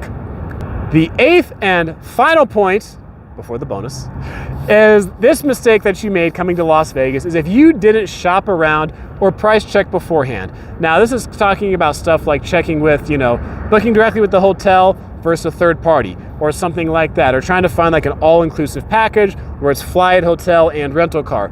Take some time to shop around before you do come here to Las Vegas. I would definitely check the hotels first. Check the hotel website, look there directly, and then look at third parties, and then look at places maybe you can get like a package deal. If you're someone who uses a whole bunch of credit cards and you have travel points and miles and things like that, hey, definitely check out the online portal you can book through with whatever credit card company it is, and see if you can get use your points to get an even better value on flights and things like that. Take some time to shop around, see if you can save a few bucks in the process, because sometimes even if you come like last minute, you can actually snag a good deal from like third party sites or the hotels themselves. Because think about it, like if you're gonna come here like last minute, and the hotels, they have a fixed amount of rooms, right? They only have so many rooms. So say if a room's gonna go empty that night, it's not gonna get filled, then they get nothing. They make no money from it. So sometimes in the last minute, they'll just drop the prices on these, and that way they actually get some money instead of no money. So if you're willing to wait and kind of like take that chance, again, if it's really busy time of the year, you're probably not gonna be able to do that, okay? But if it's weekdays or just a slower time like the holiday season, you could very well wind up scoring a really good deal if you choose to wait till that last minute, go take a look, and then maybe you can score a deal that way. Vegas casinos are known for letting you live out your wildest dreams, but there are some lines you absolutely don't want to cross. From simple etiquette violations to serious crimes, doing these things will get you kicked out, banned, or even arrested in a Vegas casino. Don't say I didn't warn you. You might think Vegas casinos would love a winner. Someone they can put on social media saying, look at this lucky guy. But here's the reality. Win too consistently and you might find yourself politely escorted out. Now, I'm not talking about hitting one big jackpot or having a lucky night. I'm talking about players who consistently beat the house, particularly at games like blackjack or sports betting. Even UFC President Dana White, despite his fame and being known as a big player, has reportedly been limited at certain casinos after winning too much at blackjack. You're a guy that they don't want in there. It's not because you're that good. Palms, I legit beat these guys at blackjack for 1.6 million. So they dropped my limits on what I could bet. Why do casinos do this? Simple economics. Casinos aren't charities. Their business is designed to make money. Players who consistently win disrupt that business model. And since casinos are private property, they have every right to refuse service to anyone, even winners. They might not even tell you directly the real reason. Instead, you'll just find you're play restricted or they just refuse your action. If you ask any casino employee, they'll tell you they absolutely hate dealing with this. You might think it's harmless to let your kids stand next to you while you play slots, but in Nevada, it's strictly prohibited. Children aren't allowed to loiter in gaming areas, period. Even if they're just watching, even if they're not touching anything, even if you say they're okay because they're with you, the gaming regulations are crystal clear about this. If you're caught letting your kids hang around while you gamble, you'll first get a warning. Ignore it and you might be asked to leave the casino floor. Multiple violations and they could even ban you from the property. So don't even bother asking the blackjack dealer if it's okay for your kid to stand near the table while you just play one hand. Oh, another thing you don't do when gambling in Las Vegas casinos is kick off your shoes and put your feet on the table. Because you know how Vegas handles that, right? Leave me alone! Here we go. You're kidding me! Doing this in a Vegas casino will absolutely get you arrested. It's tough to pull off, and it's for a game that some casinos don't even offer. It's a strategy called dice sliding that is used during roll-to-win craps games. Instead of throwing dice, what a person does is place a winning dice combination on the playing surface and slide the dice instead of rolling them. A group of men were arrested using this to allegedly take $226,000 from the Cosmo Casino in 2021. Think pouring a drink on the casino floor is bad? Try pouring gasoline. Pouring a drink on the casino floor is bad enough, but gasoline is far worse. That's exactly what happened at Binion's in downtown Vegas in February 2025. This 30-year-old man named Jonathan Luna allegedly poured gasoline on the casino floor and then threatened people with a knife and screwdriver on Fremont Street just days after he was released from jail. This wasn't just treated as vandalism or disorderly conduct. He was hit with 4 terror-related charges. Some Vegas casinos have thousands of people passing through in confined spaces, and any serious threat, whether it's fire, weapons, or bomb scares, will trigger a noticeable response. In Luna's case, Binions was able to work with Metro Police to track him down. The judge set bail at $50,000, and he's now facing years behind bars if convicted. Casinos don't mess around with public safety threats because they can't afford to. If too many people don't feel like they're going to be safe visiting Las Vegas, then that can hurt the casino's business. They do have emergency response systems, unarmed and armed security teams, and work closely with law enforcement. If you threaten public safety in a Vegas casino, you'll find yourself facing consequences far more serious than just being kicked out. Listen up, because Vegas casinos take this one very seriously. And it isn't just frowned upon, it's a federal offense that Vegas properties deal with more often than you'd think. One way credit card fraud happens is a son using daddy's credit card because they share the same name. You know, David Smith Jr. thinking he can use David Smith Sr.'s card because same name, right? Well, no. Not just casinos, but clubs, bars, and lounges will often only accept your credit card if the name on the card matches exactly to the name on your ID in order to prevent the exact situation from happening. Even if you claim your dad said it's okay, the staff will not accept you using another person's credit card. And trying to use a stolen credit card to gamble or buy drinks in Vegas, don't do that either. Even though some casinos in the US allow you to gamble at 18, in Vegas you have to be at least 21. Allowing someone to gamble underage will result in a casino getting fined, and Vegas casinos will not just look the other way if they find out you're not old enough. So save the money you would have spent on a crappy fake ID and just wait until you're 21 to really enjoy Vegas. Although doing this in a Vegas casino is perfectly legal, you could end up banned from the property. Contrary to what you've maybe seen in movies, casinos have ways to detect advantaged players. They employ everything from surveillance to experienced staff who can spot card counters. And if you do get caught, don't expect it to just stay at one casino. If it's an MGM or Caesars property, then they won't want you back at any of their properties. You might think that since you're in the desert and just spent hours at the pool, it's perfectly okay to walk through the casino shirtless on the way back to your room. Well, think again. This isn't just about looks, it's about maintaining a certain standard of decorum, which is also why places have dress codes. This could certainly vary from property to property. I've been inside Cosmo before and saw a group of guys walking down the hallway that goes from the buffet to the food court area. One of them had his shirt off. Security stopped and said, "Hey man, I need you to put your shirt on if you're gonna be walking through here." I've also been at Excalibur before and seen a guy walk through the casino floor, flip-flops, swim trunks, no shirt on, and no one said a word to him. But it's also Excalibur. Here's something that's become a bigger concern for casinos lately as social media has become mainstream and casinos have become more social media friendly. People betting for others while live streaming. Now, if you're the streamer, you might think you're just creating content for your followers or helping someone out who couldn't make it to Vegas, but you're actually playing with federal law. The Wire Act is no joke, and casinos take it very seriously. And before you say, what's the big deal? Remember, gambling on someone else's behalf can violate federal regulations about interstate gambling. Casinos have concerns about people doing this because it could negatively impact their gaming license. Many people think Vegas is all about getting wild and partying hard. But when it comes to gambling while drunk, casinos do have to draw a line. And it's not about them protecting you from making bad decisions with your money. It's about them protecting their own money.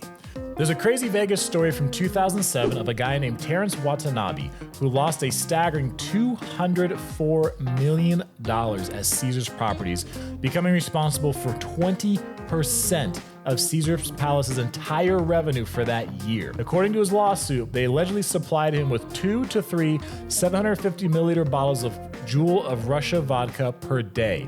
And no Caesars employee ever limited or cut him off, even though he was almost always very visibly intoxicated when he was being served while gambling. When a friend begged a cocktail waitress to water down his drinks, she reportedly refused, saying Terry gets whatever he wants. This famous story ended up in a lawsuit that was eventually dismissed. There's an entire video on this story online called "The Man Who Lost $204 Million on a Trip to Vegas." Casino employees look for things like slurred speech, inability to count chips properly, and falling asleep at the tables to gauge how drunk you are. And don't think you can just switch tables or machines once you've been flagged as too drunk. It's a smart move to make on your part just because alcohol in general lowers your ability to make good decisions, so when you gamble drunk, you're just helping the casino even more. If you think you and your buddies can outsmart the casino by working together, well, think again.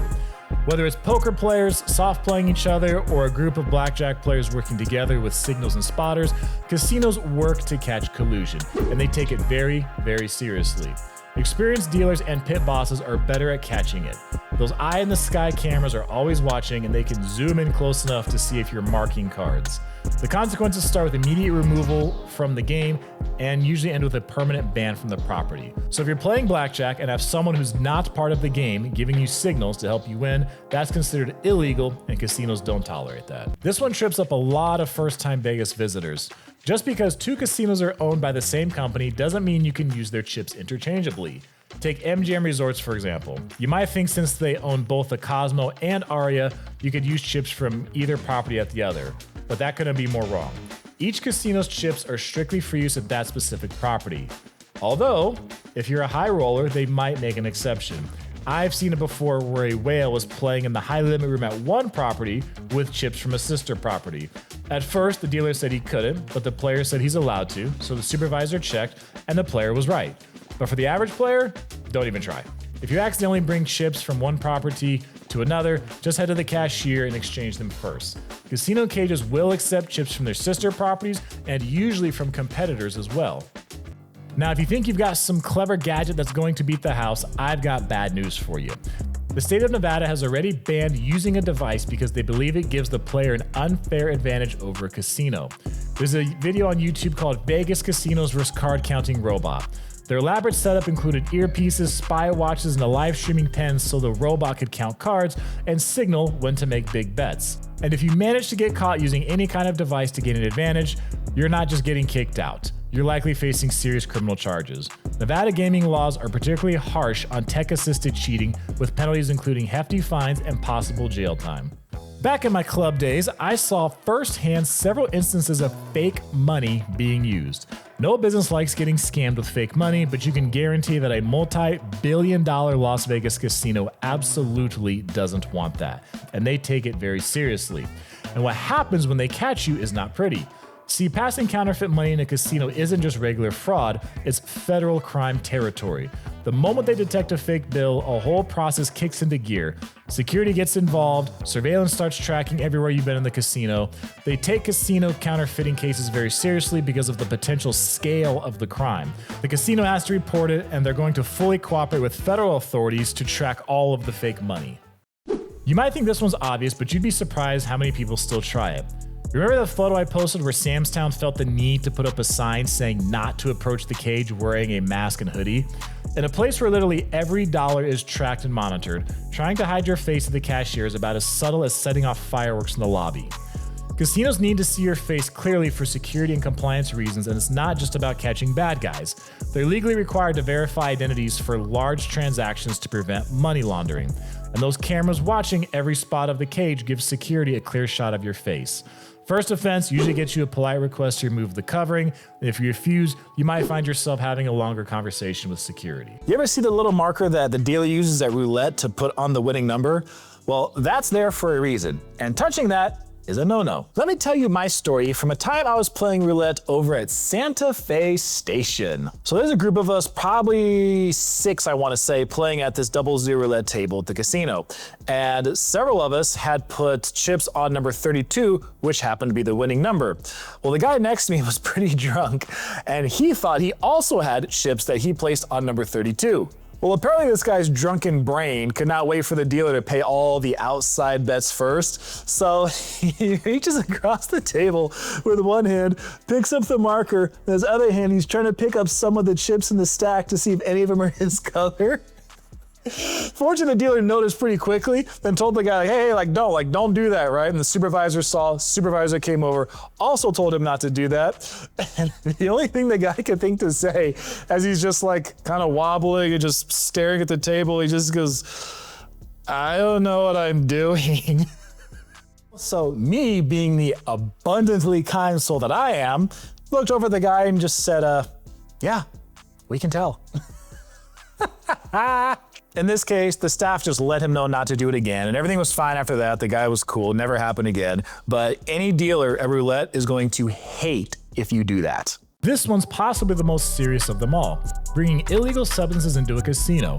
The casinos don't like this because their gaming licenses depend on it. These large properties spend millions on security. Modern casinos employ everything from surveillance to canine units, and they work closely with Metro Police. One thing that nightclubs and day clubs do at large properties is have an amnesty box that you can use to get rid of any substances prior to entering. But if you do get caught with an illegal substance, there's no more what happens in Vegas stays in Vegas here. Best case scenario is immediately removed from the property, but don't be surprised if you end up getting a pair of shiny bracelets and a free ride to downtown with Metro. And if you're caught with enough to qualify as a felony, you've just turned your Vegas vacation into a much longer stay in Nevada than you planned. Here's some other things Vegas casinos also hate: beating the crap out of a slot machine, drunken customers throwing up in the casino, standing on top of chairs, and punching table dealers in the face. This is the real cost of visiting Las Vegas. Most people come here and they think they know how much it's going to cost them to visit Vegas between flight, hotel, some food, and maybe a show. But what many people do not realize is that Las Vegas makes its real money after you arrive. In this video, I'm breaking down the real cost of visiting Las Vegas, the things that fool millions of tourists every year, and how you can avoid paying for things that you don't need to. Vegas is fun, but overpaying without realizing it is not. Let's start with something that every single tourist falls for. Now, I booked a night here at the Aria for $229, which when you first look at it, that seems reasonable given a few things. That this is at the center of the Las Vegas Strip, it was during a convention, and this place brands itself as a luxury property. But in reality, something unexpected happened.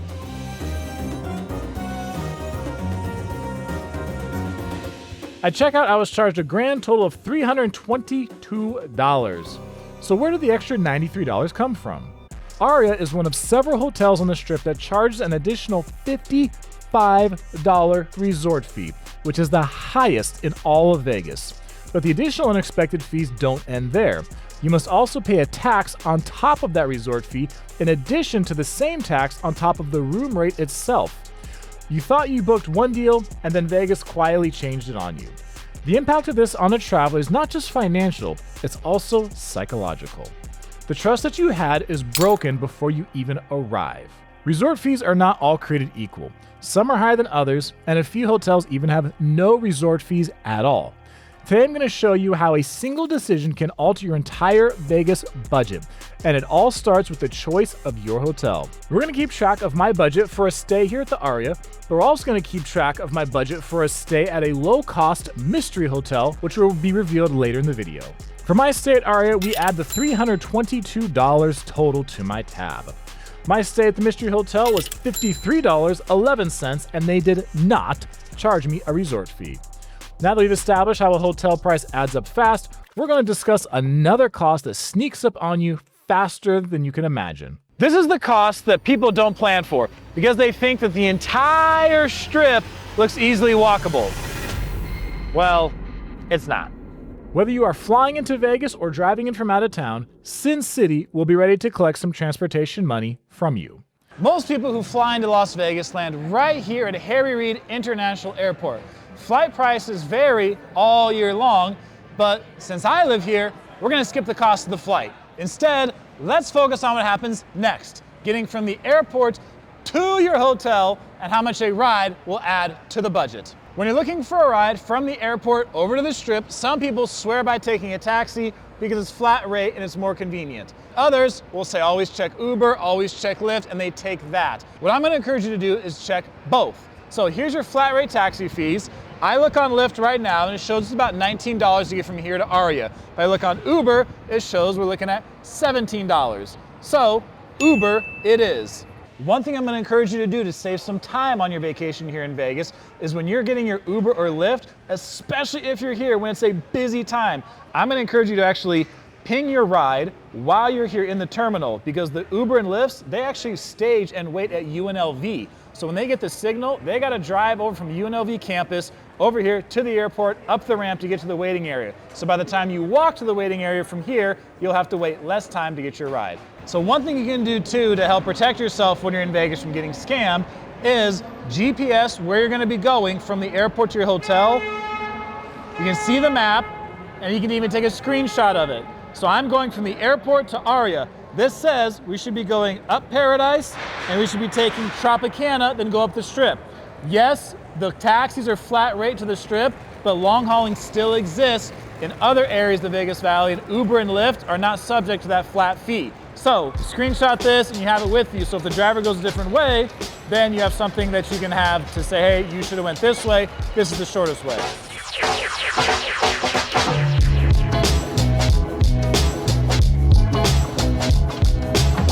That's why I encourage you guys to request your ride before you get out here, because you see how busy it is. Also, don't be the people who stand and block everyone else from getting through the walkway out here to their car.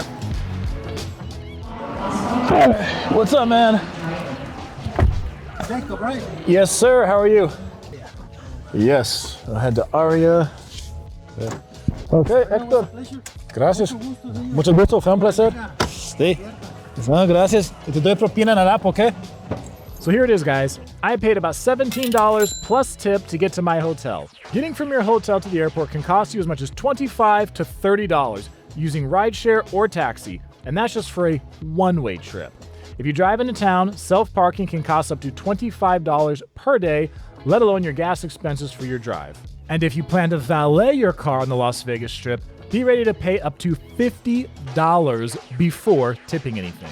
Here's what most people don't realize. The Strip hotels look close to each other thanks to their clever architectural design. Aria to Link feels like a quick walk, but it's actually a whole mile away in the desert heat.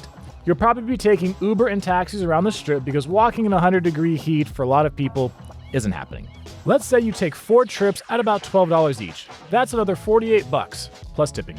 And most people end up paying at some point for rides they never planned on taking. So for transportation alone in this case, you're looking at around $55 to $60. But here's what you can do instead. You can take the Deuce bus that runs between downtown and the South Strip, a 24-hour pass for $8 a day, or a 3-day pass for just $20 covers unlimited rides for your whole trip.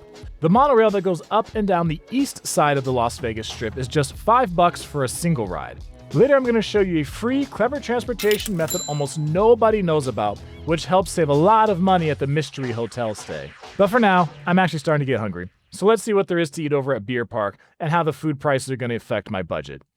This is where Vegas really gets you. And not just because many people consider these menu prices to be insane, but it's because what happens after you get the bill.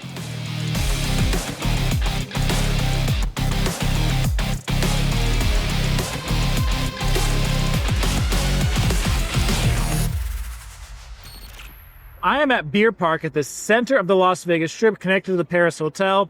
I got the Beer Park cheeseburger, which is $19.99 before taxes and something else.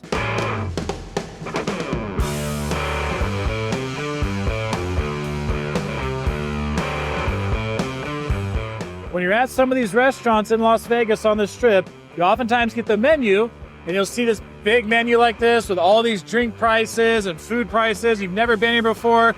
You're just trying to see what they have to offer. Well, you oftentimes have to look way down at the bottom of these menus to find, they say there's a fee of 4.9% that they like to add on. So sometimes it's a single sentence by itself, or other times you just have to look as part of a paragraph. At the very end, it'll say there's basically going to be about 5% added onto your check just because. Are they going to do paper receipt? Yeah, I can print it for you. Okay, can I see a paper one? Do you want me to print it for? Please, thank you. Okay, give me a second. Thank you.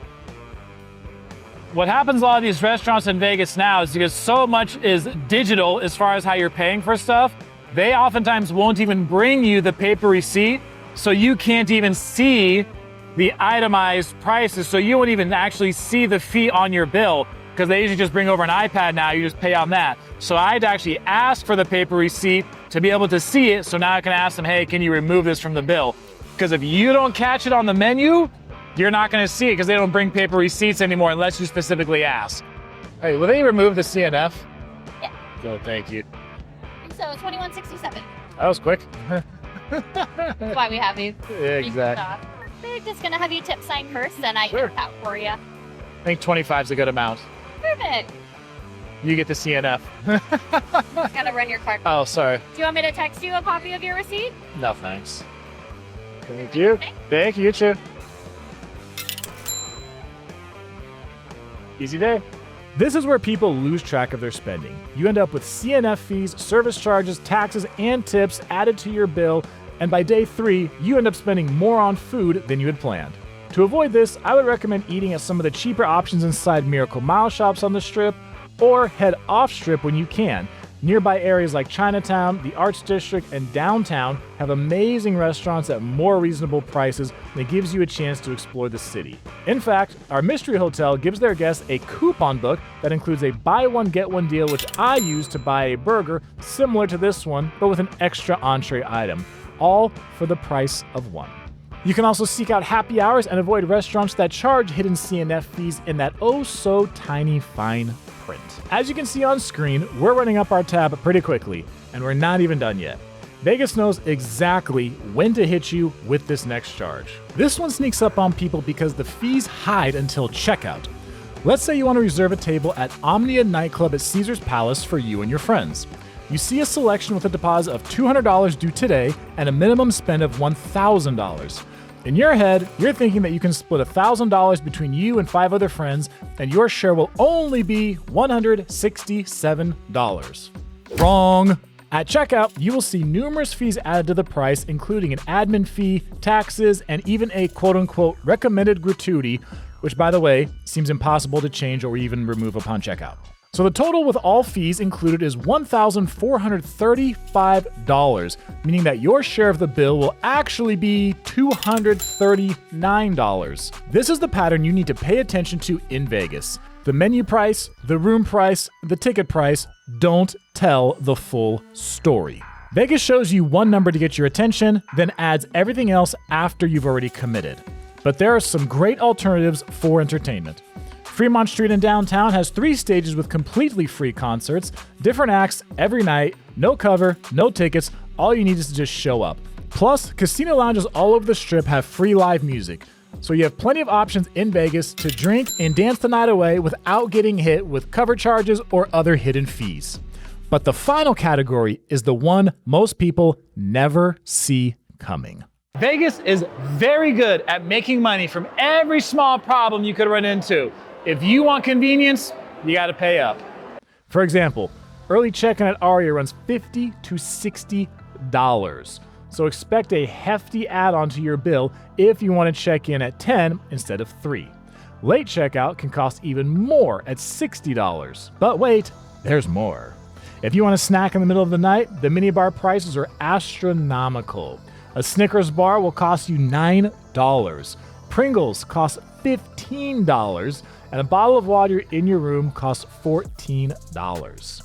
If you decide to hit the pool and realize you forgot your sandals or sunscreen at home, don't worry. They conveniently have a poolside store with all your needs. Just expect to pay $96 for a pair of sandals. They do this because they know you need it right now, and they also know you don't want to leave the property to find it cheaper. Convenience comes at a cost on the casino floor as well. If you run out of money, you will pay a fee of $11.99 just to withdraw some cash from the ATM at many Strip casinos. If you want better gambling odds, you pay up by playing higher table minimums at the high limit rooms. Let's say you want to skip the nightclub line. That means buying bottle service with table minimums running from $800 to $3,000. Then they add 20% gratuity automatically, then service charges, then tax. At Omnia Nightclub in Caesar's Palace, that stacks up to 44% in fees on top of your listed bottle price. But here's the reality. You can plan ahead and avoid having to pay for the convenience at every turn. At our Mystery Hotel, we paid only $2.75 for Pringles compared to the $15 at Aria. You can avoid shopping inside hotels altogether by making a pit stop at CVS or Walgreens and buying all your essentials there. A beer there can cost you $3.99 compared to $16.99 at a bar inside the casino. If your room has an empty mini fridge like our Mystery Hotel did, that's even better. You can load it up once and avoid getting nickel and dimed all weekend. And it doesn't hurt to ask the front desk about waiving check-in fees when you arrive. Sometimes they will, especially if you're polite and the hotel isn't completely sold out that day. In Vegas, seemingly every small problem you encounter comes with a price tag attached. The city does a hell of a job at monetizing convenience where it can. Alright, so our trip is coming to an end and it's time to look at the actual numbers because this is where everything finally clicks. After the room, resort fees, transportation, food, entertainment, all those little quote-unquote convenience charges that stack up without you noticing, our total stay at Aria comes out to $682. Now let's compare that to the Mystery Hotel we've been quietly tracking this entire time. At a lower room cost, no resort fee, better food deals, cheaper transportation options, and way fewer moments where convenience quietly drained the budget, the total for the Mystery Hotel stay comes out to $132.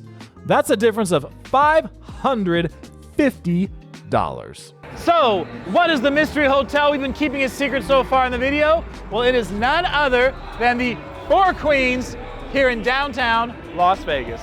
Four Queens has cheap room rates, does not charge a resort fee, offers budget-friendly food options, affordable drinks, and easy access to free entertainment on Fremont Street. The Four Queens does a far better job of minimizing those hidden layered costs we've been talking about all video. And here's the important part.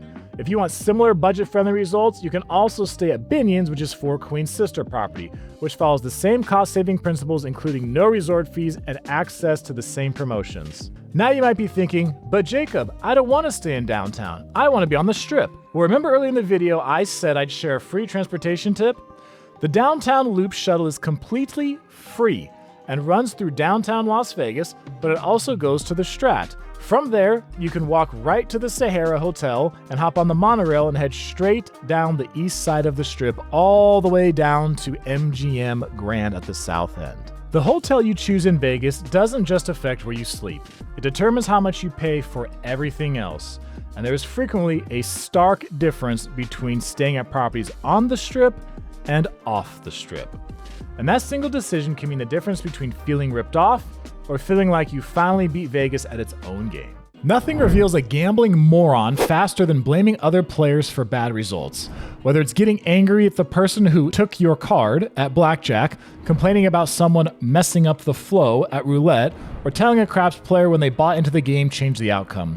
These kinds of complaints show that the person doesn't really understand how casino games work. Blaming other players for your losses is both incorrect and plain stupid. Another player's decisions in blackjack might change the specific cards dealt on a given hand, but they don't change the overall odds over a long period of time. Sometimes their incorrect play will hurt you, sometimes it will help you. It averages out.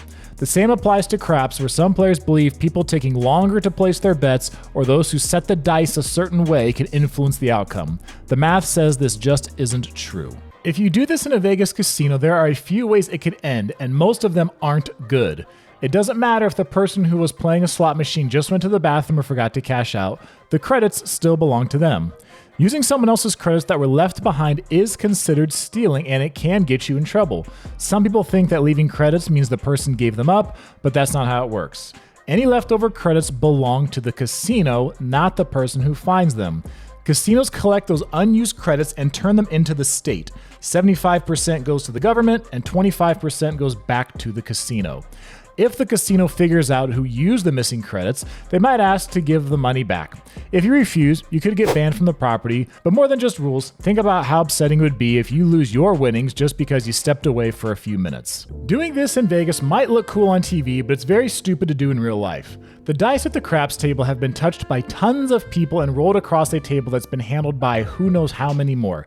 Kissing the dice for good luck might seem harmless, but it's actually one of the easiest ways to catch whatever virus is going around the casino that day. If you need a good luck ritual, try something that does not make your immune system work overtime. If you do this in a Vegas casino, you're pretty much asking for your stuff to get stolen. Some thieves work in teams and have practiced ways to take your things without you even knowing it's happening. The moment you're busy celebrating a win or focused on your game is the perfect time for them to strike.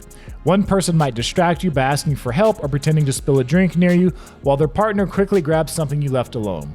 By the time you notice, they're gone, and they may pass your stuff to a third person who leaves right away. Even though casinos have cameras everywhere, they can't always get your things back. That's why your best move is to keep your belongings safe. Use a crossbody bag that stays on you, keep your wallet in your front pocket, and if you have to put something down, place it between your feet, and ideally it has a strap you can either put around your foot or the leg of the chair. Watching your stuff is just as important as watching your chips. If you qualify for this in a Vegas casino, it can be a very easy way to gamble. But if you mess it up, you could lose all your money and even get charged with a crime. Some casinos give players a line of credit to gamble with. This is called a casino marker. Many first-time visitors don't realize that not paying back a marker isn't just bad for your credit. In Nevada, it's actually a crime that can lead to arrest, charges, and even jail. Nevada law treats unpaid markers kind of like writing a bad check. Usually you have 30 days to pay it back. After that, the casino can try to get the money directly from your bank. If the money isn't there, the casino can report it to the district attorney. That could lead to criminal charges with punishments like big fines or even 1 to 4 years in prison. It's a big risk for something people often think is just a normal loan. Come on, show me that you fuck. Let's get out of here. Let's get out of here. I got a marker coming. Vegas makes billions of dollars from people thinking that good luck in casinos actually exists. But thinking that special tricks or lucky habits can help you beat the casino is just a way to lose more money. Some people play slot machines near the door because they think they pay more, turn up the volume, or avoid saying the word 7 at the craps table. None of these actually help you win. The truth is, casino games are made with math that gives the casino a better chance to win. Slot machines use random number generators, which means the result is decided the second you press the button. Changing the volume or where you sit won't change that. At table games, it's the same. Dice don't care if they fell off the table before. Cards don't know if you won the last hand. And other players' moves don't really change your chances over time, even if it feels like they do. Having lucky habits is fine if it makes the game fun. But it becomes a problem when people start betting more money because they believe that wearing a certain shirt, playing at a specific table, or how many times they prayed that day actually help them win more. You just had your best trip to Vegas and won thousands of dollars. Now you're trying to decide if you should take all of that cash with you to the airport. If you're flying within the US, it's illegal to carry any amount of money. But if you're flying to another country and have more than $10,000, you have to report it. Carrying a lot of cash can make TSA or other airport workers suspicious. They might stop you, ask questions, or slow you down. Instead of carrying all that money, ask the casino cage about getting a cashier's check. Many casinos will give you a check for your winnings, and you can either take it with you or have it mailed to your home. The most dangerous phrase you can say in a casino is, "I just need to win it back." People don't like losing money, and when they do, it can make them act in ways that don't make sense. Many players try to win their money back, but that usually means taking bigger risks with the money they still have.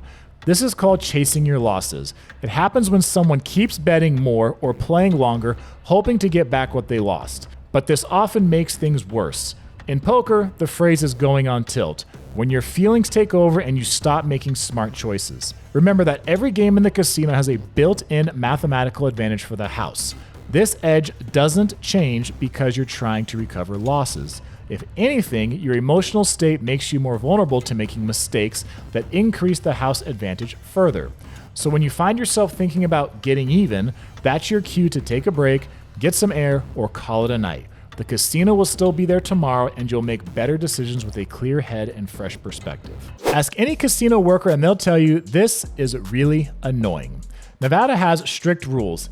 Kids are not allowed to hang out on the casino floor. It does not matter if they're just watching or not touching anything. Even if you're their parent, they can't stay with you near the tables, slot machines, or even in the walkways. Kids are only allowed to walk through the casino, but they can't stop and hang around. The first time you break this rule, you usually just get a warning. But if you don't listen, you might be told to leave the casino floor. If it keeps happening, you could get kicked out of the casino completely. Besides the rules, letting kids see gambling too early can send the wrong message about money and taking risks. Luckily, Las Vegas has lots of fun places made just for kids, so parents can still enjoy the casinos. So don't be afraid to dump the kids off at Circus Adventure Dome so mom and dad can go and have some real fun. The fantasy of cheating the casino system has been the basis of countless movies, but in reality, attempting it is far more likely to land you in handcuffs than in a jackpot. Cheating at casino games, like marking cards, stealing chips, or placing bets after the time is up, is a crime with serious consequences. Between trained dealers and pit bosses, along with hundreds of cameras, casinos have different ways to watch what's going on. If you get caught cheating, the best thing that might happen is getting banned from the casino, and probably every other one owned by the same company. The worst? You could face criminal charges, pay big legal fees, go to jail, and have a record that stays with you for years. Casinos don't have to cheat. They already have an advantage in every game. That's why they don't mess around when it comes to players breaking the rules. Getting free drinks while you gamble might seem like one of the best parts of Vegas, but there's a reason casinos give them out so easily. The more you drink, the harder it is to make smart choices, and the casinos know that. After a few drinks, people often start making bigger bets, forget how much they plan to spend, and take chances they wouldn't take if they weren't drinking. You might have seen someone start the night betting small amounts like $10 or $15, and later they're slurring their words and betting $100 at a time. If someone gets too drunk, the casino might stop giving them drinks or even tell them to stop playing. Casinos can get in trouble if they let clearly drunk people keep gambling, even though that rule isn't always followed. There's a very famous story about a man named Terrence Watanabe who lost $204 million in 1 year at Caesars because he drank too much while gambling. That's an extreme case, but mistakes like that happen to everyday people all the time. It's okay to have a drink or two, but don't forget to drink water in between. If you start feeling like your thinking isn't clear, it's a good idea to take a break from the games and stop making bigger bets. The casino already has a better chance of winning, so don't let alcohol make it easier for them to take your money. Don't let winning a jackpot in Vegas turn into a nightmare. Casino parking garages might seem safe, but they are common hunting grounds where thieves are waiting for an easy target. Every now and then you'll hear a story in the news about someone winning big and then getting robbed in the parking lot. People who visit Vegas often know not to walk alone to their car after a big win. The good news is casinos will usually give you a security escort to your car if you ask. It's free, but a lot of people don't know about it. So if you ever hit it big, remember to ask for help. It's there to keep you and your winnings safe.